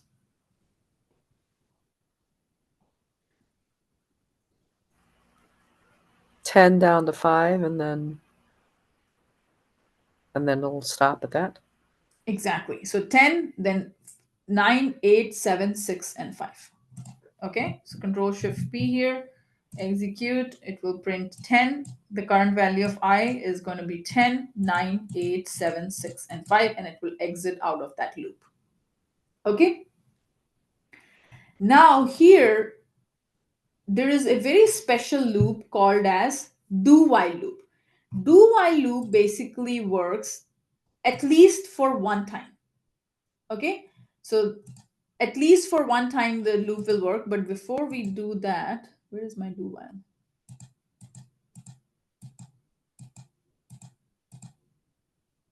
Okay, this is how you write do-while. First you will write do, no condition. So do this, and then you are checking the condition. So this loop, even if the condition doesn't meet, it will execute at least one time. This is the only loop, even if the first condition doesn't meet, it will execute at least one, because the program runs from top to bottom. So do this, and then it is checking the condition.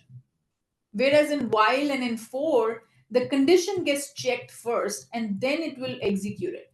But if you want to run something at least one time minimum, then you will use a do while loop. So how that works, for example, if I go back and I say integer I is equals to 10, okay, do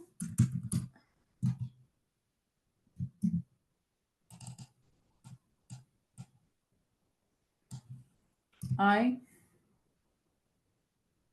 greater than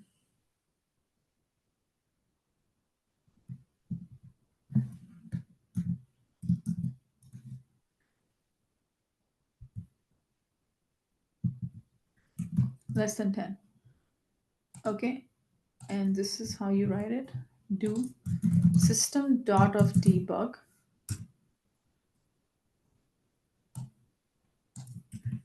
value of I. Okay, value of I, and then so 10. Okay, so in this case, what will happen? First, it will print the value of, what is value of I? I is equals to 10. This is your initial value. Do this, value of I is equals to 10 here. So 10 will be printed. Now it is saying I plus plus. So here, semicolon is missing, I plus plus. So 10 plus plus becomes 11. Is 11 less than 10? No. So the condition doesn't meet. Even though condition doesn't meet, it will still execute minimally one time. So here, if I go ahead and execute this code, this is the difference between, you can see here, only one time it will run, even though the condition doesn't meet, but you're testing the condition at the end. That's why this will execute. Otherwise, if you start from 1 here and 1 greater than less than 10, Now what will be the output of the program? Same as the while loop. First time the condition meets 1, then value of I will be 1, then I plus plus, it will become 2, it will go all the way till, will it go till 10 or will it go till 9?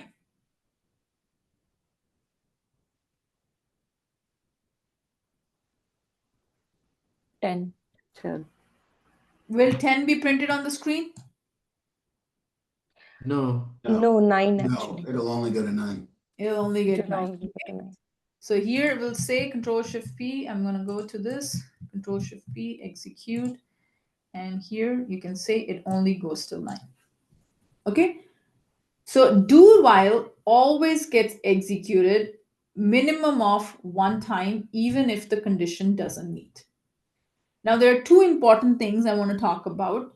One is called as the break statement, and another one is called as the continue statement. These are used within your loops, break and continue.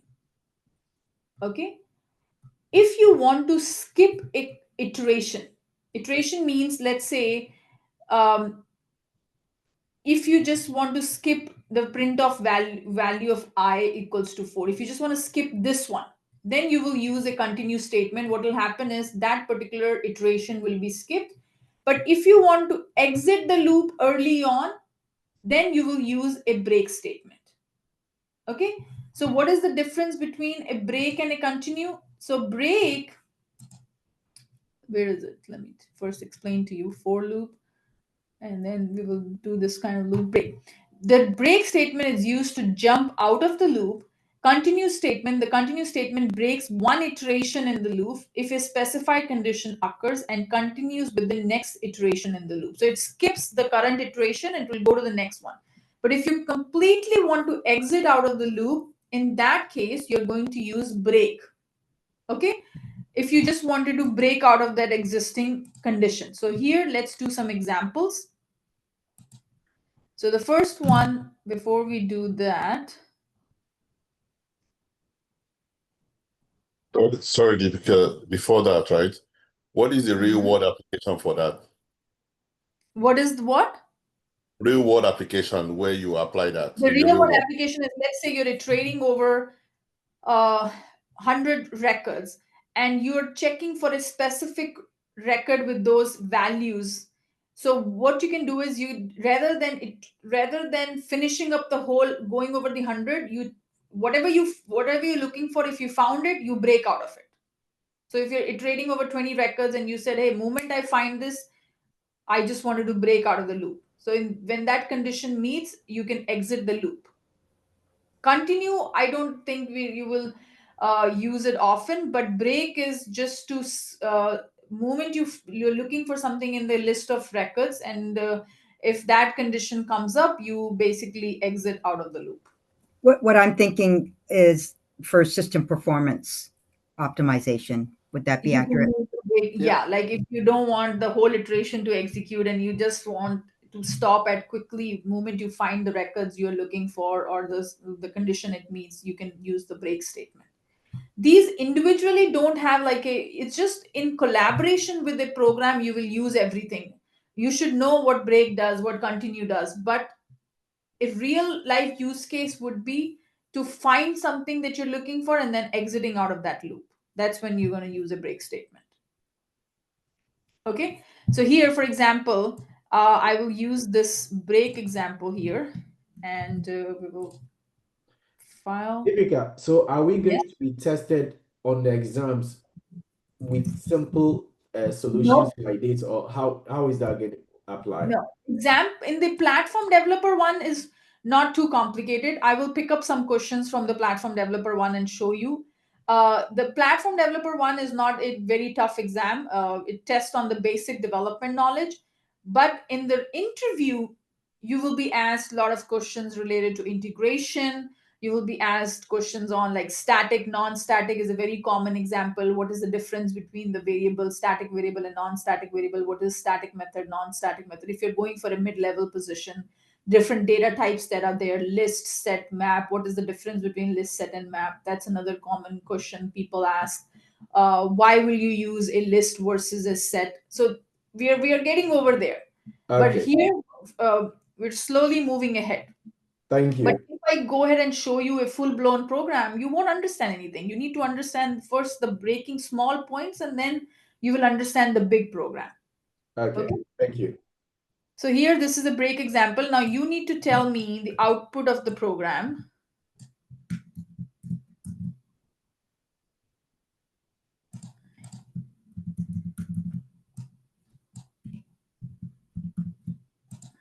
Okay, what is going to be the output here?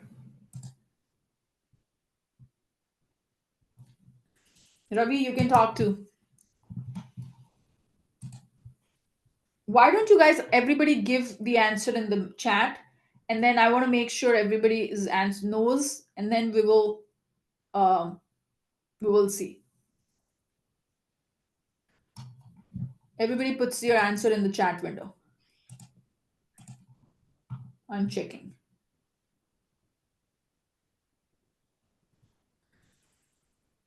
Unable to see the program. Deepika, can you show us the program? Sure.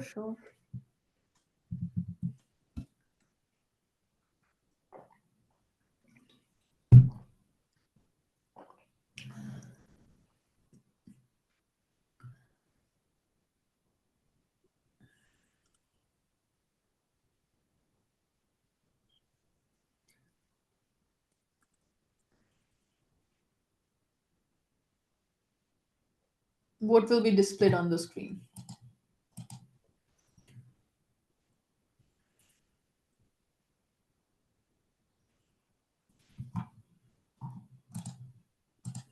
Has everybody given the answers?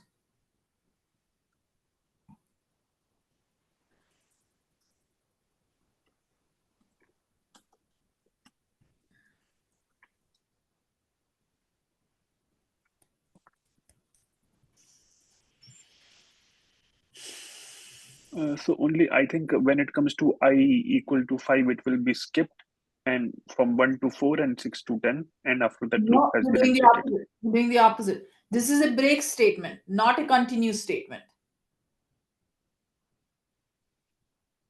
I'm using break. What does break? Okay. 1 to 4. Out Then. of the loop. It exits out of the loop. Okay. Thank you. Wonderful.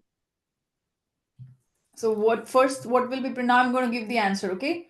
I is equals to 1, I less than 10, 1 is less than equals to 10, yes, I plus plus. So first, I is equals to, then it will enter inside the loop, okay? I double equals to 5. No, I is not 5, so it won't go inside this if block. It will come to line number 7. So what will be the value of I? 1 will be printed. Okay. Then 1 plus plus. I becomes 2. Is 2 less than 10? Yes, 2 is less than 10. Is 2 equals to 5? No. It won't go inside the if block. Current value of I, 2 will be printed. Then I plus plus, I becomes 3. 3 is less than 10? Yes. Is 3 equals to 5? No. Current value of I is 3. 3 plus plus 3 becomes 4. 4 less than 10? Yes. 4 equals to 5? No. Then current value of I, 4 will be printed.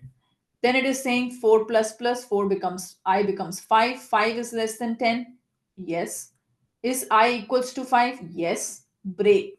It will only print these lines, and then it will print loop has exited.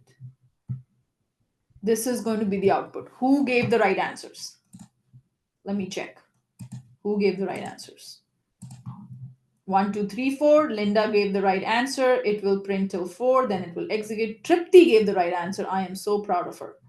And then exit out of the loop. 1, 2, 3, 4. Everybody gave the right answers. Excellent.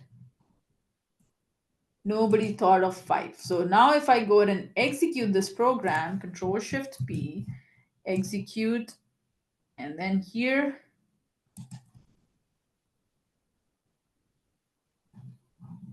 I'm going to go to the break example. Dot off demonstrate break. Before I do that, deploy the source to the org. And here, Control S, Control Shift P, execute anonymous window. And you can see here, something is off because I didn't put brackets, and then here. Then Control Shift P, execute. And you can see here, it printed up to 4 and then loop has exited. Now, if I would have used, instead of break, I would have said continue. What will be the output, guys? Tell me the output of this program.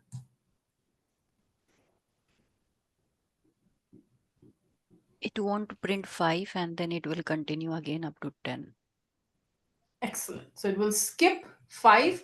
So if I go ahead, because it's a continue. So I is equals to 5 means continue to the next one. So it won't go ahead and print the value of I. It will go to I plus plus, which will be 6. Then it will do 1 to 4, then skips 5, and then 6 to 10. Okay, and then this will get printed. So if I go ahead and execute this, Control Shift P, execute anonymous window, you can see here, oh, because I didn't deploy the source to the org, and then here it got deployed, and then I'm doing Control Shift P, execute the anonymous window. You can see here 5 is not displayed, and then up till 10, and then loop has exited. This is the difference between a break and a continue. Okay, so anybody, this is it for today's class. Tomorrow we will go ahead and do a couple of things. So list collections we will do tomorrow. Then we have a lot more things to cover in collections because collection is very, very important. And then we have, what else we have? Insert statement, loop statements, and constructor we already taught, so we don't have to do constructors. S object, we will do it. Insert statements, we will do it. So tomorrow we will do some important examples. We will talk about rollback, save point, all of that tomorrow. That is interesting.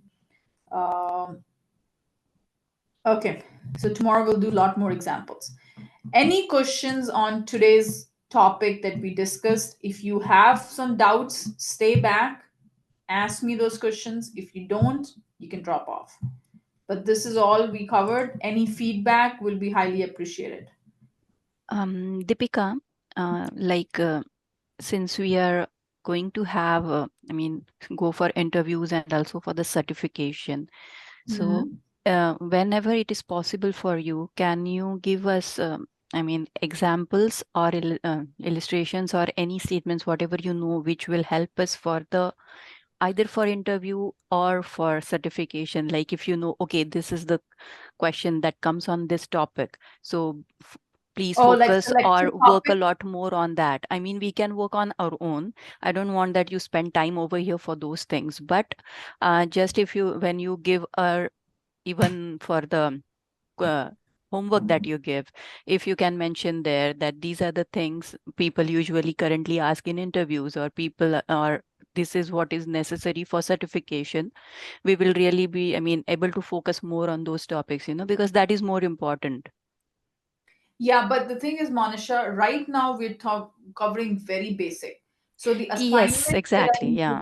The assignments that I'm giving you, those will help you to first, because a lot of people in this class are not even into the habit of writing code. And yeah, that's what I said, not to continue all those things over here in discussion, because definitely it will overwhelm them. Just if you could mention them. Yeah, I will just give you a list of like the questions, but right now you might come across and you're like, hey, I don't know these answers. So I don't want you to lose confidence because we have not covered those topics. No, not on those topics. Only the things we are covering. If you get there that, oh, this is sometimes it was asked in interview, like I know do while and all, the break and continue is definitely a question. Yeah, break and continue is there for juniors. Static, yeah, non-static is a question. Exactly. Variable and a static variable is a question. List, you will ask, people have a lot of questions from list and stuff. So yes. At this point, don't use any AI to get the answers. I'm begging you, because that doesn't solve the purpose of writing program. You have to do it on yourself. Ravi, did you use AI to get the answers? No. Like the assignment which you gave me? Yeah. No. Yeah, it was on my. because it was very well written with comments and everything. I was like, okay, is this AI or he wrote it by himself? So I that's don't why. think so. I used comments. In fact, to be honest, the class names which you gave in the assignment, I just created on my own. Like I just followed whatever was going in my mind. Like, I used so if your class comments. mentioned like counter, I created something else. Oh, okay. So you didn't use the variables that I gave you? No, the class names I'm talking about, the variables and everything will be same. It's just that if your instruction was to create this class, I like followed my own mind at that time. Okay. So any questions from today's topic? Any feedback? Was it too fast, too slow? Let me know, because I can improve on in my next class. A little slow, sorry. But Hey, Deepika, so the coming assignments which you are going to give, so we have to use the VS Code and practice It'll on be that. good And if you use VS Code. If you use VS Code, would be good, because then you'll get into Okay. habit of VS Code. Okay. Okay. Okay. Yeah, but don't stop yourself from. If it's getting too overwhelming for you, VS Code, then just do develop. My agenda is to get you those answers and work on those assignments. VS Code, non VS Code, it's okay. But you're not going over VS Code. I mean, I see you operating in it, but you're not telling us how to function in it. So if we don't know how to function in it, okay. So what we're did you kind not of understand? So tell confused. me. It's just like when it's just like when you deployed the code to VS Code. I mean, those kinds of things you haven't even talked about, but you're doing them on the screen, and we haven't even really touched on that. And I'm assuming there's going to be sort of a module or a moment when you stop and say, okay, this is how you maneuver in VS Code. Okay, so let me just give Deepika, you just one thing. Yeah, I go ahead. think we get whatever he said. I don't know his name. It didn't pop here. So whatever he said, I think for you, when we work on those things, like what I do personally is I keep this screen going on one screen and I open my developer account on the different one and keep studying and keep continuing working or writing the code there. And that is how I think you can learn it from there, because I guess it will be really difficult to show what every step is like. We can't, I mean, not possible to learn it that way. Yeah, no, I think to be fair, Tony's question is people can get lost in VS Code. So there are very Definitely few. they do. Yeah, very few basic commands, Tony. If once you know that out of repetition, then it'll become like second habit. Exactly. Like I was doing. She Yes. just Control Shift P, this, that, because she knows. Right. Just a little bit of learning curve there. Just will learn it, yeah, by experience. I just want to ask really quick. Yesterday, I worked on downloading Visual Studio successfully, and then I downloaded the Salesforce CLI. I'm stuck on connecting it to my dev org. I am too, yeah. If anybody just wants to spend 5 minutes, just to kind of walk through the next steps here, because I'm excited to work in Visual Studio. Okay, so did you do Control Shift P, authorize an org? It says connect org. I've got user /1 Rosa. I can share. Okay, let's do this. Why don't you share your screen? 1 second. Perfect. Let me go ahead and stop sharing. Awesome. Okay. Okay, Deepika, which version we have to download Visual Studio? The latest one. I didn't actually. I just looked. I gave you like the link to the Visual Studio. So whichever is available, latest one, just download that. It's free to download, right? Yeah, it's free to download. Yeah. Okay.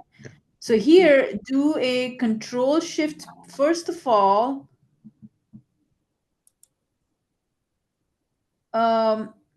Control Shift P. Do a Control Shift P. Rosa, yeah. No. Press the button. I got it. Control Shift and P. Okay. And do authorize an org. Why don't you get that? Did you get an authorize an org? Okay, before you do that, do a control. Let me see. She needs to clear and then do Control Shift P. It operates real funny like that. So she needs to go ahead and clear the top and then go ahead and do her Control-Shift-P. And if it doesn't, if it keeps not coming up, she may have to close and restart it. I've had to do that several times. You want me to close my Visual Studio? Is that what you're Yeah, saying? just close it completely and then restart it, because for some reason it's either taking a long time or it's not connecting properly. I'm having some of those same issues you're having. Yeah, I'm stuck because all I need to do is just authenticate and then connect it to my dev org. Yeah, just I've closed it out. Just give me one moment. Yeah, restarted. Yeah. Yeah.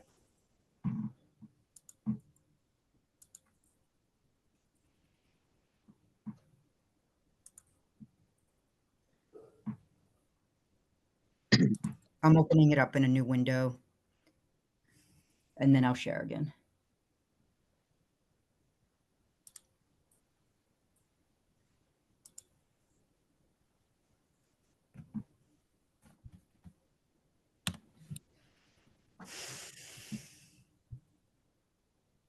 Okay, does it look like it cleared? Yeah, better. Okay. Do a Control-Shift-P.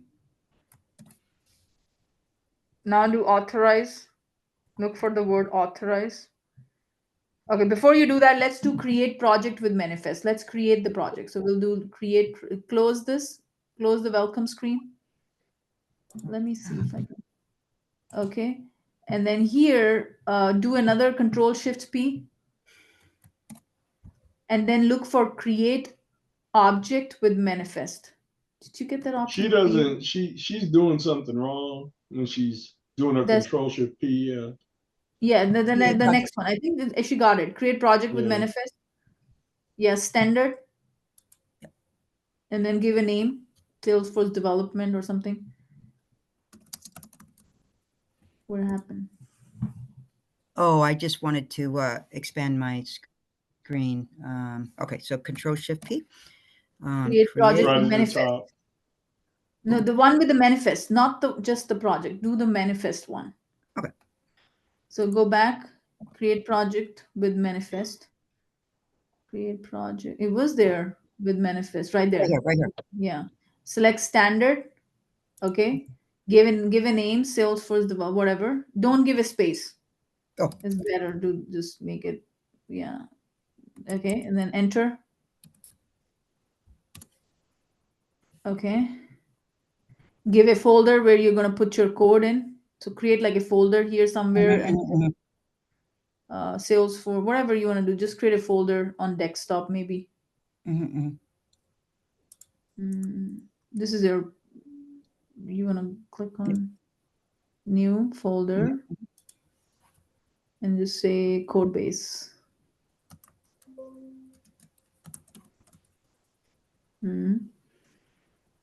Then create the project.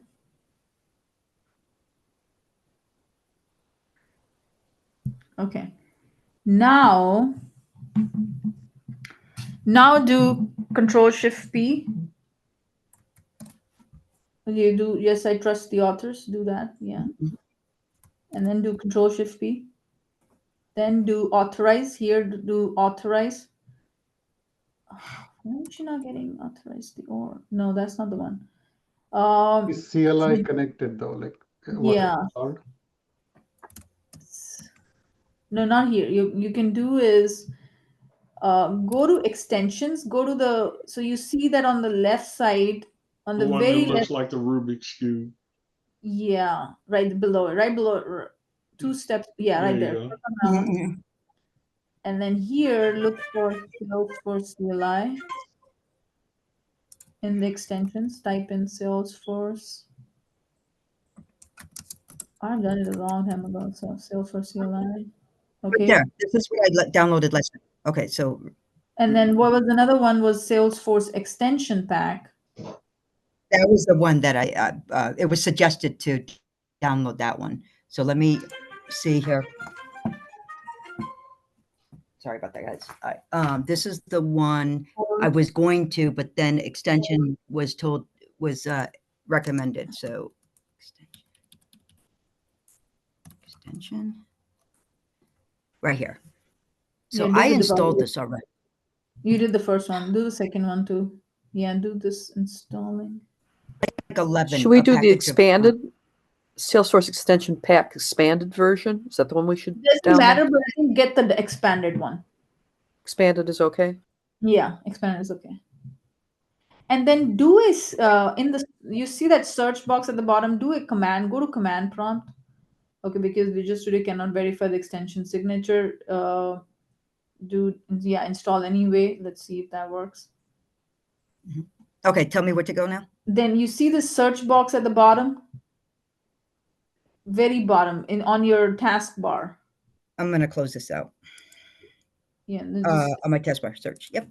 Yeah. Here, look for command prompt. Type in command prompt. Yeah, click on that first one. And write in a command called sftx. Yep. Warning, render encountered. I was having this issue yesterday. Remember I mentioned to you? Yeah. I had removed some stuff. Your command prompt, that might be an issue. Okay. I'm going to try again.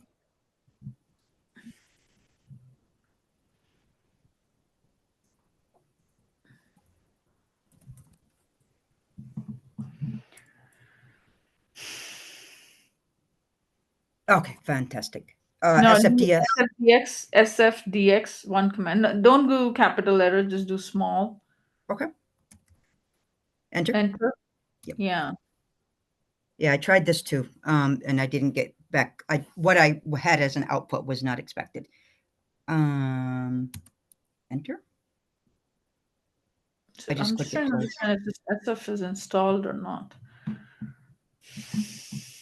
There it is. Cannot find module.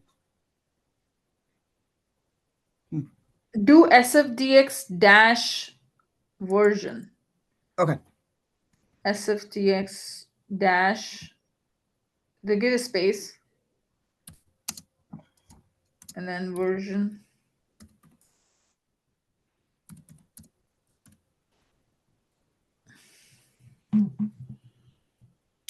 I did successfully install it, but how would I determine it? Come over here to. That's the way to determine it, like if this Salesforce CLI got installed or not.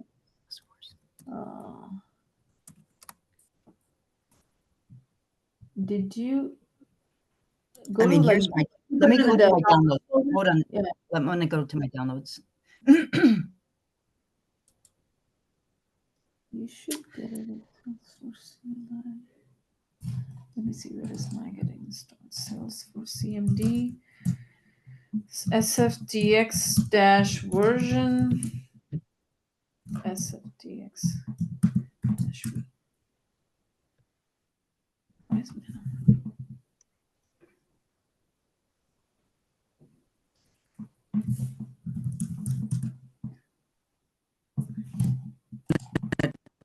double check. I could swear I was successful with installing the Salesforce extension. I'm just amazed why. Okay, go back to Visual Studio again. Even with this error, yeah, let me show you that I did download it yesterday. So can you see? I just it's there. And you installed it also, right? I did what? You installed it as I'm well, sorry? right? You clicked on installing it. I did. Did you not see? Oh, no, I downloaded it, but I don't think I ran it. Yeah, you have to run that. You have to execute Right. that. I haven't run it. Okay. So do that. Okay. In the meanwhile, if someone else wants to share their screen and get assistance, I can simultaneously. So Deepika, I have a quick question. I'm trying to download this Salesforce CLI and I click on download button Windows 64, but nothing happens. Okay, you go ahead and share your screen.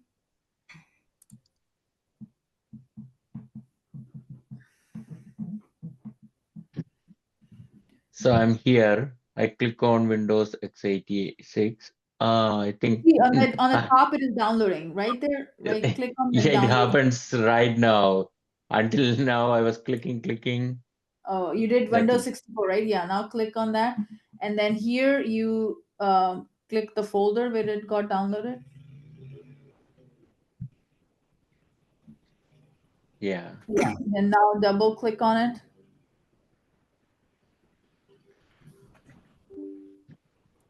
Yes. Yeah. Next. Next. Install. So I do have this VS Code installed previously. I was trying to all the same thing. I was doing manifest, Control Shift P, and Okay. Create the object for create project with manifest. yeah. So that one was again. It was Did you have Java and everything installed? Because I think you need a bunch of things. Right now, you don't have. okay. Maybe that's why. Yeah. Let me go through the steps listed here one by one. Yeah. Okay. Thank you. Yeah. Just do that, and then let's see what's the problem. Were you able to Sure. install Rosalina? It's still extracting and installing. And also, Deepika, one more request for this important document. Can you share it via email too? Because I get loose so many communication. People are No, no, no. chatting in the thread. You should have, everybody should have access to the drive. Do you guys have Okay. access to Yeah, I everything do should have be the there in access. the drive. Yeah, yeah. And then guys, don't delete anything that I'm uploading. Any solutions you're put it into the solutions folder. Don't touch the documents I have uploaded, and don't make edit on those ones. Just download it and then leave it on your desktop. That's pretty much it. Oh, sorry. Why not make it a read only for everyone so no one I can? just wanted to make sure if I didn't know, I'll make it read only now, but I want to make sure that it wasn't so especially the notes folder.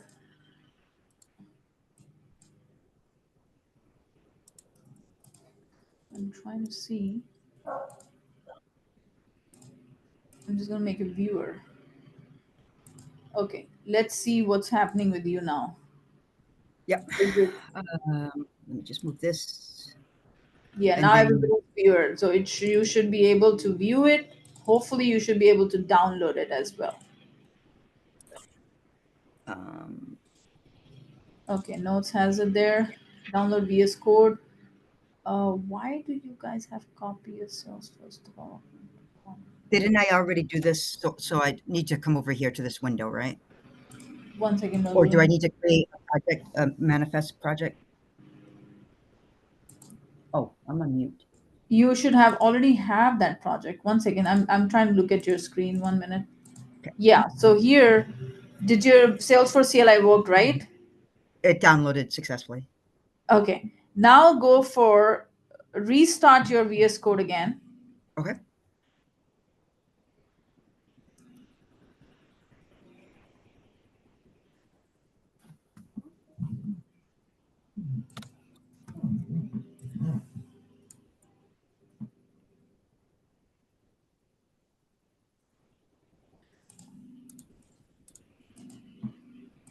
Hey, Deepika, can you please give us the access for that VS Code document? Because I think you just changed something and I'm not able to access that document. So you can't download it anymore?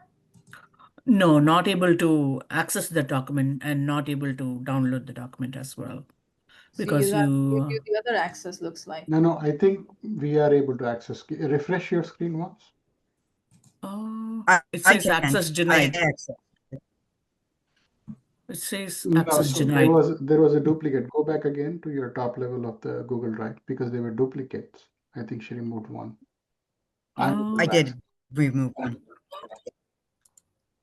Okay. Now do Control Shift P on Rosalina on this one. And then do authorize an org. Gosh, why isn't it here? Coming.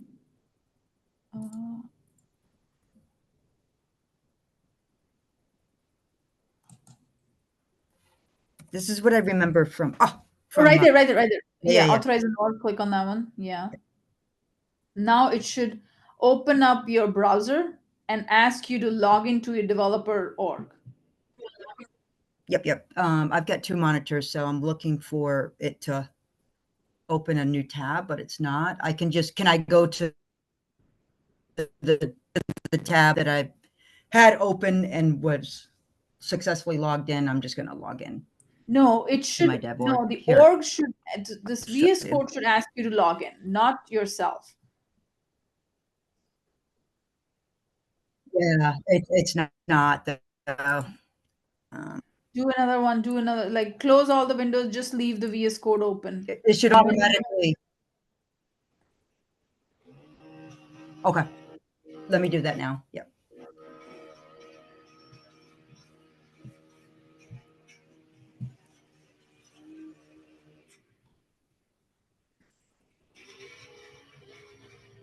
Okay, if this doesn't work, did it work? Did you authorize an org again?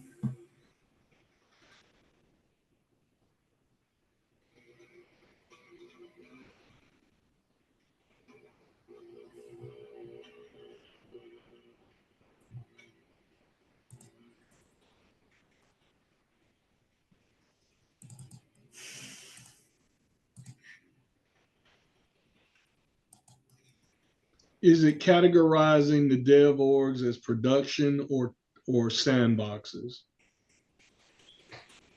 Come back again, Tony. What do you mean by that? When you are trying to authorize an org and it gets to the part where it asks you if you're in a production org or You'll say production. sandbox.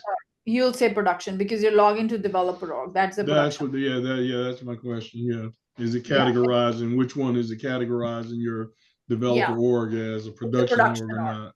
Yeah, it's going to be production.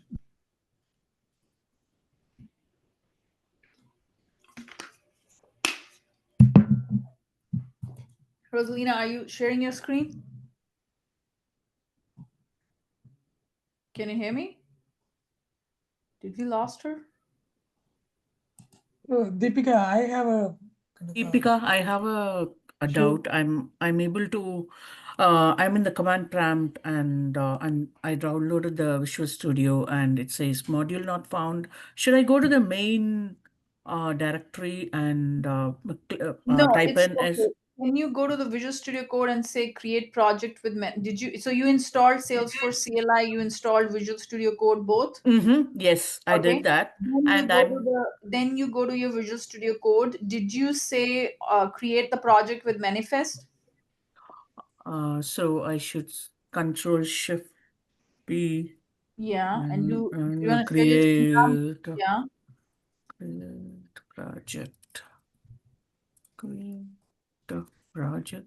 I'm not getting that option. Probably I might. Did you restart and then did you downloaded those extensions? Okay, share your screen, Kalyani. Yeah, 1 second. I'm when I closed out of everything, I was booted off from Zoom. So where should I log into? Production, sandbox, or custom or Production.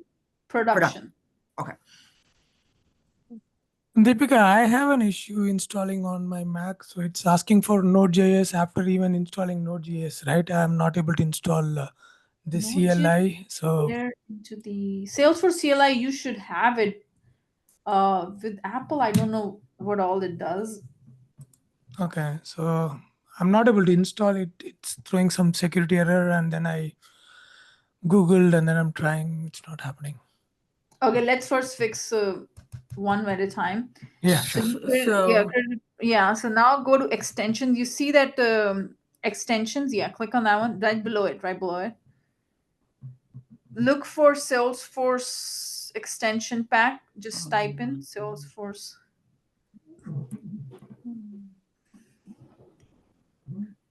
Yeah, right there. Salesforce extension pack, the 6th one. Or do the expanded one. Do the expanded one. Somebody else is sharing right now. So yeah, the bottom one. Yeah, this one. You have it installed. Okay. Look for Salesforce CLI right above it. No. So this is installed. So on the left side, right above expanded, you see Salesforce CLI. Right here? Yeah. Yeah, right there. And that is also installed. Okay. Now do Control Shift P here. And do authorize an org and do production. Yeah. And then do write the name, give like dev org. Say dev org. and then enter. And then it's going to ask, now it's running something. Just keep, hold on.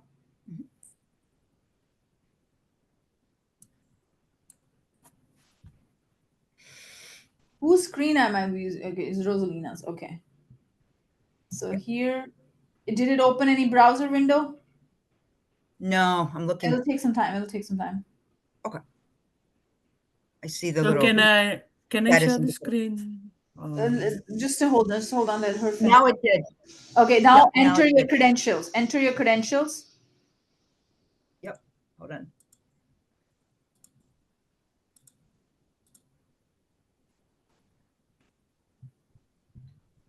Okay, I'm successfully logged in. Okay, then you should. Okay, so now Rosalina at the bottom. Yeah, so you're logged in. Oh, an expected error. We can't authorize you because an OAuth error from contact your Salesforce approval error. An expected error has occurred during authentication. Did you not there was an accept condition. Did you accepted it? Like there was an allows. Did you allow? I didn't see that prompt. Okay, do again. Do it again. Do authorize. The off control. Yeah. Okay. Yeah. I'm gonna stop this here. Yeah, stop that one and then do authorize an org. I didn't see that prompt, so let's see. Okay, production. Okay. Give any name.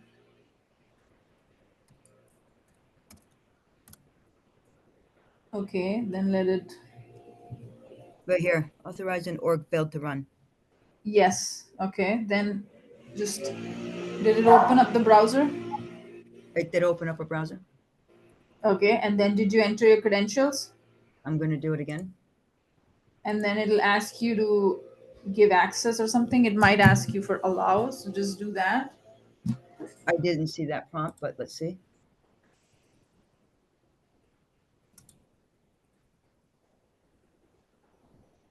Deepika, does it open only Google Chrome or we can set any other browser also? Whatever your default browser is, it should open. Okay. Again, you're getting this error. It's the same. It's the same mistake. It's the same error message. Can you share your browser screen where you're connecting? Maybe there's an issue there. I can. Let me do this again. Horizon.org.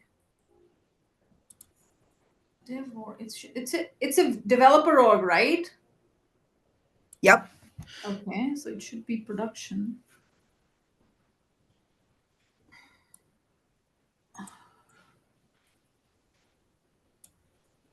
Now it's not opening a window. I'm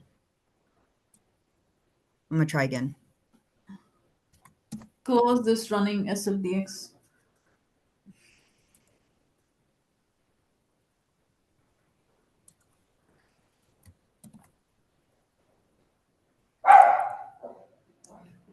Production. For some reason, SLDX is not. Okay, enter.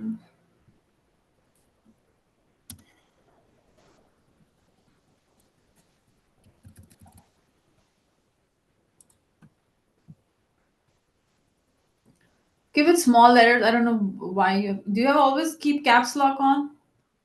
No, I can. I don't know why cap locks is on. It's not on. Excuse me. Did it work? I'm gonna close out some of these. Control Shift P. Authorize an org. Let's try Sandbox. No. It won't work for Sandbox. Okay. It's a production org. Yeah. Do SFDF. Yeah, SF development, whatever. Enter. Okay.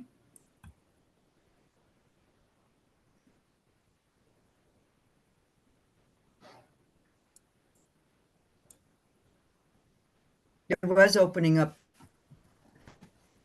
a new tab and prompting me to log in, but now it's not. Now I'm not getting the tab, the browser. That is weird. Oh wait, there it is. Okay, so now I'm going to come over. Can you share that? I'm going to show you. Yeah. Okay, so now here, give your username. I'm going to remove this one. Yeah, what is your username? Yeah. Okay. Yeah, it auto-populates. Okay, and then log in. Because I can't remember 100 passwords. Okay, login, remote access authorization. I don't understand this. Okay, go to just do login.salesforce.com. Yeah, login.salesforce and enter your same credentials. No. Remove the whole URL and just type in login.salesforce.com. Yeah, open a new tab, do login.salesforce.com. Yeah, and hit enter, and then give your credentials. I want to make sure you're using the right. Okay, the credentials popped in. Okay, and then do an enter. Login. Are you able to log in? Yep, I logged in yesterday. Do I need to do something within Salesforce? Nope. No, you don't have to. Let me see. Let me go. What can you paste that error you are getting? Not able to. Let me see. Sure. What Google is not able to authorize after I log into Salesforce.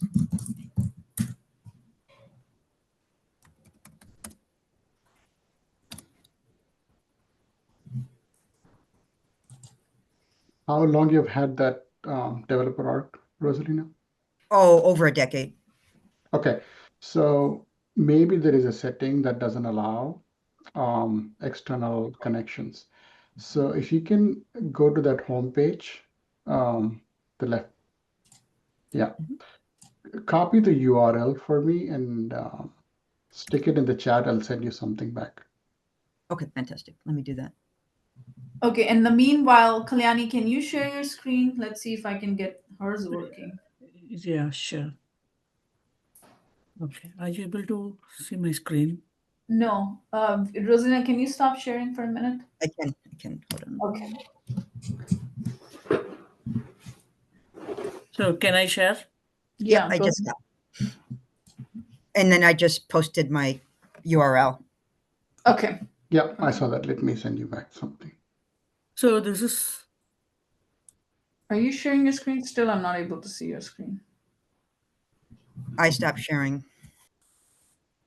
Okay, are you able to see my screen? Now it's coming up, yeah. Okay, so I installed the SFDX and then, the Salesforce CLI, and then I try to. That's fine. That's fine. Go back to your Visual Studio Code. This is my Visual Studio Code. Okay, and then here, do a control. Did you create a project with Manifest? No, I'm not able. I'm not getting that. Do Control Shift P, create project. Look for create project. I'm not getting that option. Okay, go to the first one. On the left hand side, you see that you're under the extensions. Go to where you see the copy button on the top. On the top, go up. Yeah, right there. Click on that one. Yeah, close the PowerShell. Okay, do Control Shift P again. Do create project with Manifest. No. Restart your VS Code. Did you just restart the VS Code a few minutes ago? Yes, I can do that again. Okay, let's do that again.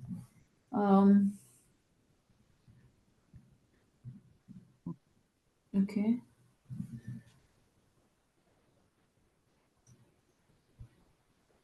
Okay, and then Okay, I do just Control Shift P.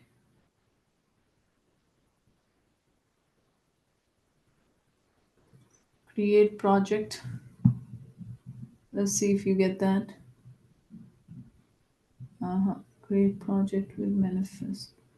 Okay, now click on the. Can I get access to your? Yeah, how do I have to? Let me see if I can request access. Yeah. I don't. Not able to do that. Maybe it's just. Yeah, I can't do that. Okay. Here on the you don't even have Agentforce Vibe on your VS Code. When did you install VS Code? No, I just downloaded now. Why does it have your VS Code. Agent mode is there. Okay, extension is there. Extensions are there.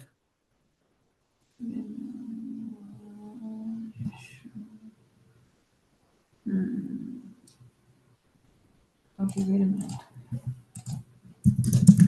Not seeing.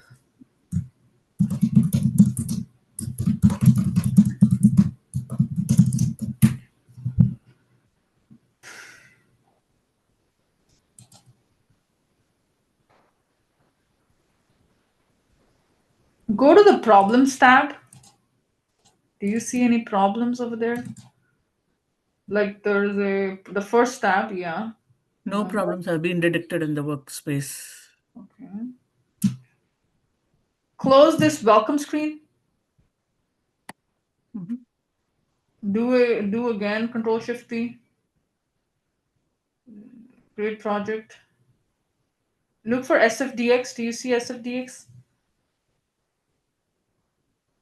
No. I installed the SFDX, CLI. So Do I you have just found Java? out. Okay. No, I have not. No, I don't have Java installed. Okay, go back to your command prompt. Sometimes Java is also needed. Go back to your command prompt and do Java-version. Yeah, in there. In the command prompt. You were there, right there. Black screen. Yeah. Do Java. Remove this. Do Java dash space dash version. Yeah, dash V. Yeah, this should work. Let's see if you have Java installed. Yeah. So install Java as well. So go to Google and download Java and go to the Oracle document, Java download. Yeah. And then go to the second link, not the first one, second link, Oracle. Oracle, right? Yeah, this one. And then do here, scroll down. Go to the Windows, select that Windows option, the third tab. Yeah. Yeah. And then the do 64. do the installer, the second one. Yeah, do that. Okay, it's downloading. Okay, click on that folder. Yeah, this is pretty common problems. Okay, click on that folder. Yeah, it's downloaded. Okay. Click on that Okay. one. Click on that one. You can just go to the, yeah, click on that one.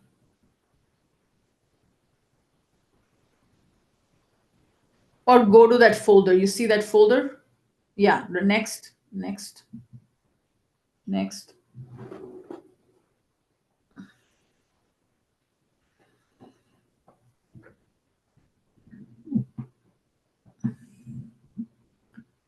Okay. Oh, you need the Java also to down. Sometimes, yeah, it does complain. To close it. Okay, now go back to open your command prompt again. Command prompt again. You have to close it and open it again. You can't, it won't work like that. You have to open command prompt and then type in Java dash version. Yeah. Java dash version. Okay. Yeah, it installed that. Now open your VS Code. Oh, okay. You want me to close it again? Open it? Yeah, restart it. I'm just amazed. Why don't you have Agentforce wipes? Okay, go back to your VS Code. Open it. Yeah. And now do Control Shift P.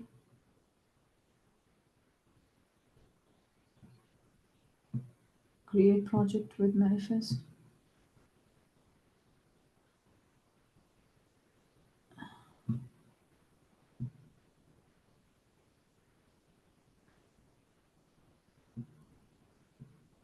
Do a right click on that window here. No, no, extensions is fine. Okay. In the build with agent mode, right? No. No. You see this on the right side, you see build with agent mode. Why are you not able to see it? On the right screen, right side, build with agent mode. You see the, yeah, right there, build with agent mode. Right here, you say, well, ask it why I'm not seeing create project with manifest. Why am I not seeing, ask this. Okay, this, okay, how do I remove the chat? Okay. Oh my God, no. You click on those, you see the, on the. Yeah. Okay, and you see the buttons of yours. okay. Not here, not here. You were doing it at the right place. You got rid of that chat. Click on that. Next to the search, you see a chat box. How do I get access to your screen? Let me see. Ask for. Open file, open folder, open reset. How do? No, there should be like those. There is a button on the top, on the left side, on the right side, on the top. You have those squares. You see that? Yeah. So if you go on the right side, there is a split editor. You see that split editor? Yeah, this is the one. Okay, click on that one. Click on one of those. One or yeah. Okay, good. Go to the next one. What does the other one does? There are multiple ones, right? So click on one of those, two of them, and then it should do something. Yeah, build with it. Okay, now right here, why I am not able to create a project with manifest, right? And able to create with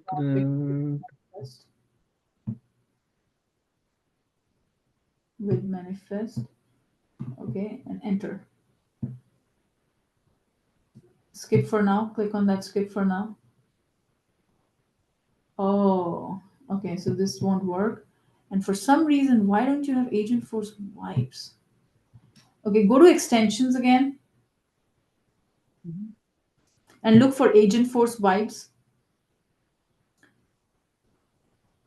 Vibe. Yeah, click on that, install. Yeah. You should have this installed. You should have this. Okay, installing. Yes, trust publisher and install.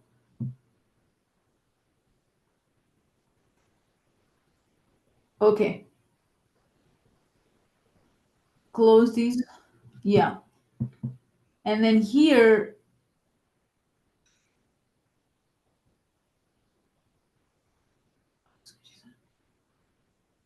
click on that. You see that on the left hand side, you see create a Salesforce DX project on the left side. You see that? Yeah. Click on that one. Let's see if that works. Yeah, click on that. Standard. Oh, okay. And then enter your project name. Oh, okay. Just enter Salesforce development. Yeah, whatever. Yeah. Sample project. Okay. Okay. Don't give a space. Don't give space. Enter. Okay. Select somewhere where you want to put the folders in. Select. Okay. Yes. Trust. Check the checkbox. Check the checkbox. Yeah. Close. Okay. Okay. Okay. Close this welcome screen. Okay. Okay. Now do create Control Shift P. Create authorize an org. Let's see if that works. Authorize an org. Yeah. Click on that. Authorize an org. DevOrg or the third one. The third one. Yeah. Authorize an org. Yeah. Click on that one. Production. Okay. Enter something. Org alias. Dev org. Say dev org. No space. No space. Don't give spaces like these. Don't dev org. Enter. And then let's see if your browser opens up. Okay. And give your username password. Okay. Log in. Okay. Yours is fine. Okay. You're good. Okay. Now you can create your classes, deploy it, and stuff like that. Okay. Okay. Thank you. Thanks a lot, Deepika. Thank you. No worries. No worries. Okay. Rosalina, you want to share your screen again?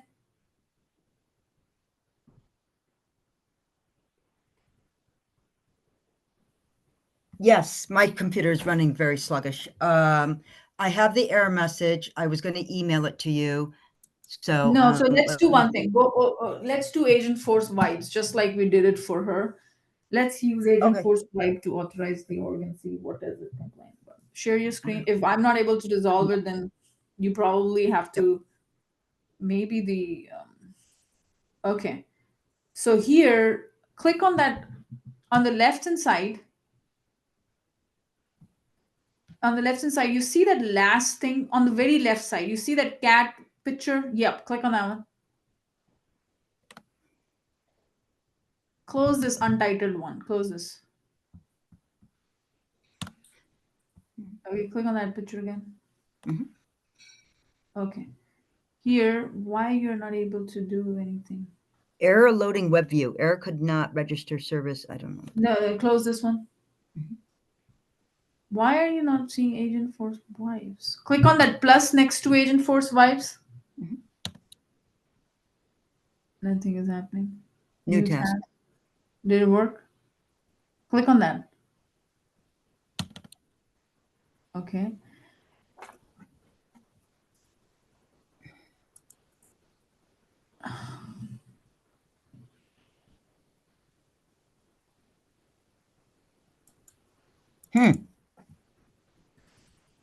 For some reason it's not working. Agent vibes isn't working. Yeah. Go to extensions again. The extensions, like that square, yeah. Click on, look for Agentforce vibes here. Just I didn't install it. Oh, it is installed. Okay. It says it's installed. Why doesn't it work? Generate AI agent with instructions on onboarding to code base. Okay, on this right side where it says build with agent mode, right here in that space, you see that message space? No, at the bottom. Where it says add, right below it, there's a space to enter. Yeah, just here. No, within that, where it says add context, right below it, there is a space. Yes, click on your mouse over there. It's a chat bot. Yeah. Here say authorize my org. Authorize my org. Say authorize the org. Yeah, enter. Okay, let's see what it's doing.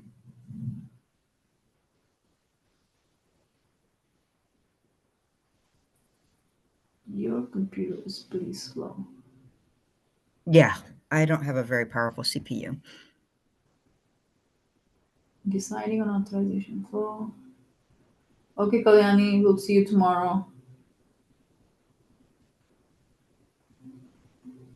Deepika, I'm able to resolve my issue and then it's working. I'm also dropping. Are you able to authorize the org as well? Yeah, I had to install Node.js and Java, and then I was following you, the Agentforce vibes, right? So that So I you worked create project. Yeah. Okay. All right, Yeah, thank same you. thing for me too. I followed you and it authorized. Okay. Now with default choice regular, I was just set as let me proceed. Okay, do proceed where it says keep coming down, keep coming down. If you want to proceed now with the default choice regular or with this set as default, tell me proceed. Okay, write proceed here. Where's proceed? You have to write there. Write proceed.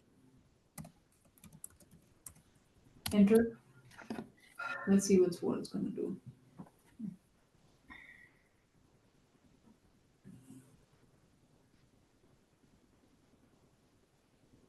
Click allow. Click allow. Okay.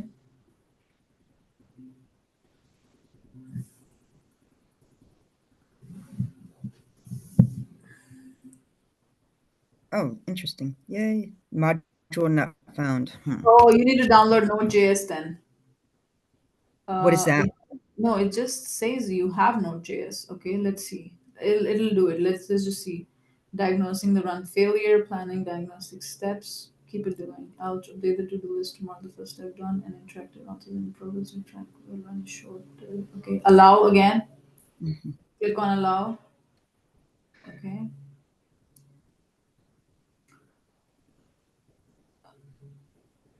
No dashboard.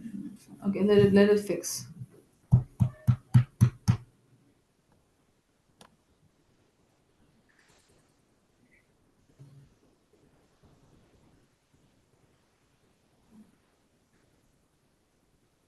Allow.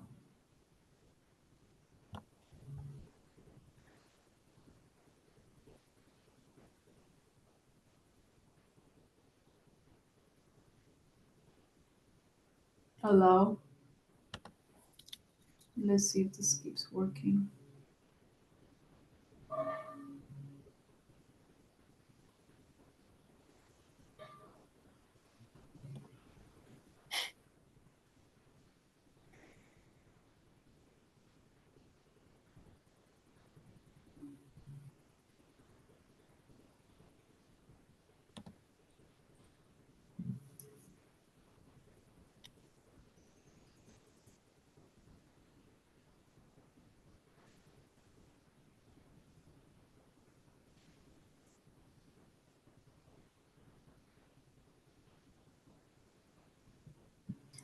Rosalina, do an allow again. If this doesn't, I have to drop off soon, but if this doesn't work, download Java as well. Okay. Can you provide the link? Can you, because I'm not sure where to go. Okay, 1 second. Let me see. Java download. And then go to We even tried custom. And I put in my URL for the. That didn't work? No, that didn't. It's same error message. So here, Hey, Rosalind, I had the same problem as you. I was able to download and authorize the org last week, but I couldn't today. And it's complaining that there is a ESLint extension that you have to download. Really? Yeah, and I was able to do it now. As you are walking through, I did the same thing and it is working for me. Do you want to provide that link, Shelley? Yeah. Or the link, the extension, the link extension? Yeah, it's VS. Just a second. Continue deeper. What does it say? Is it meant trying option first? Remove the original XP desktop from your system and then reopen PowerShell and run this one. Okay, copy that command that you see sftx auth-web.login. You see that command right on the right side. Yeah, copy that, the whole thing. Yeah, copy and put it in that place where, yeah, right, yeah, in the center window, you see that? Yeah, enter. Still here. Okay, enter it. No, it doesn't work. Okay. No, I think Down Java. no, download Java, then download Java, that will resolve. Yeah, download Java. So I sent you a link, Rosalina. I'm gonna send you in this chat. You put it in WhatsApp? I saw something come through. Yeah, go to the chat. Okay. VS Code ESLint extension, Shalini. I never downloaded it, to be honest with you. I don't know why. Because I was able to authorize last week when after my class. It worked fine. Today I was not even able to see that option authorize in org or anything. It's just like how Rosalind was saying. Now and it popped up like download ESLint. That's what I did, and now it's working. Within the VS Code, it was showing. Okay.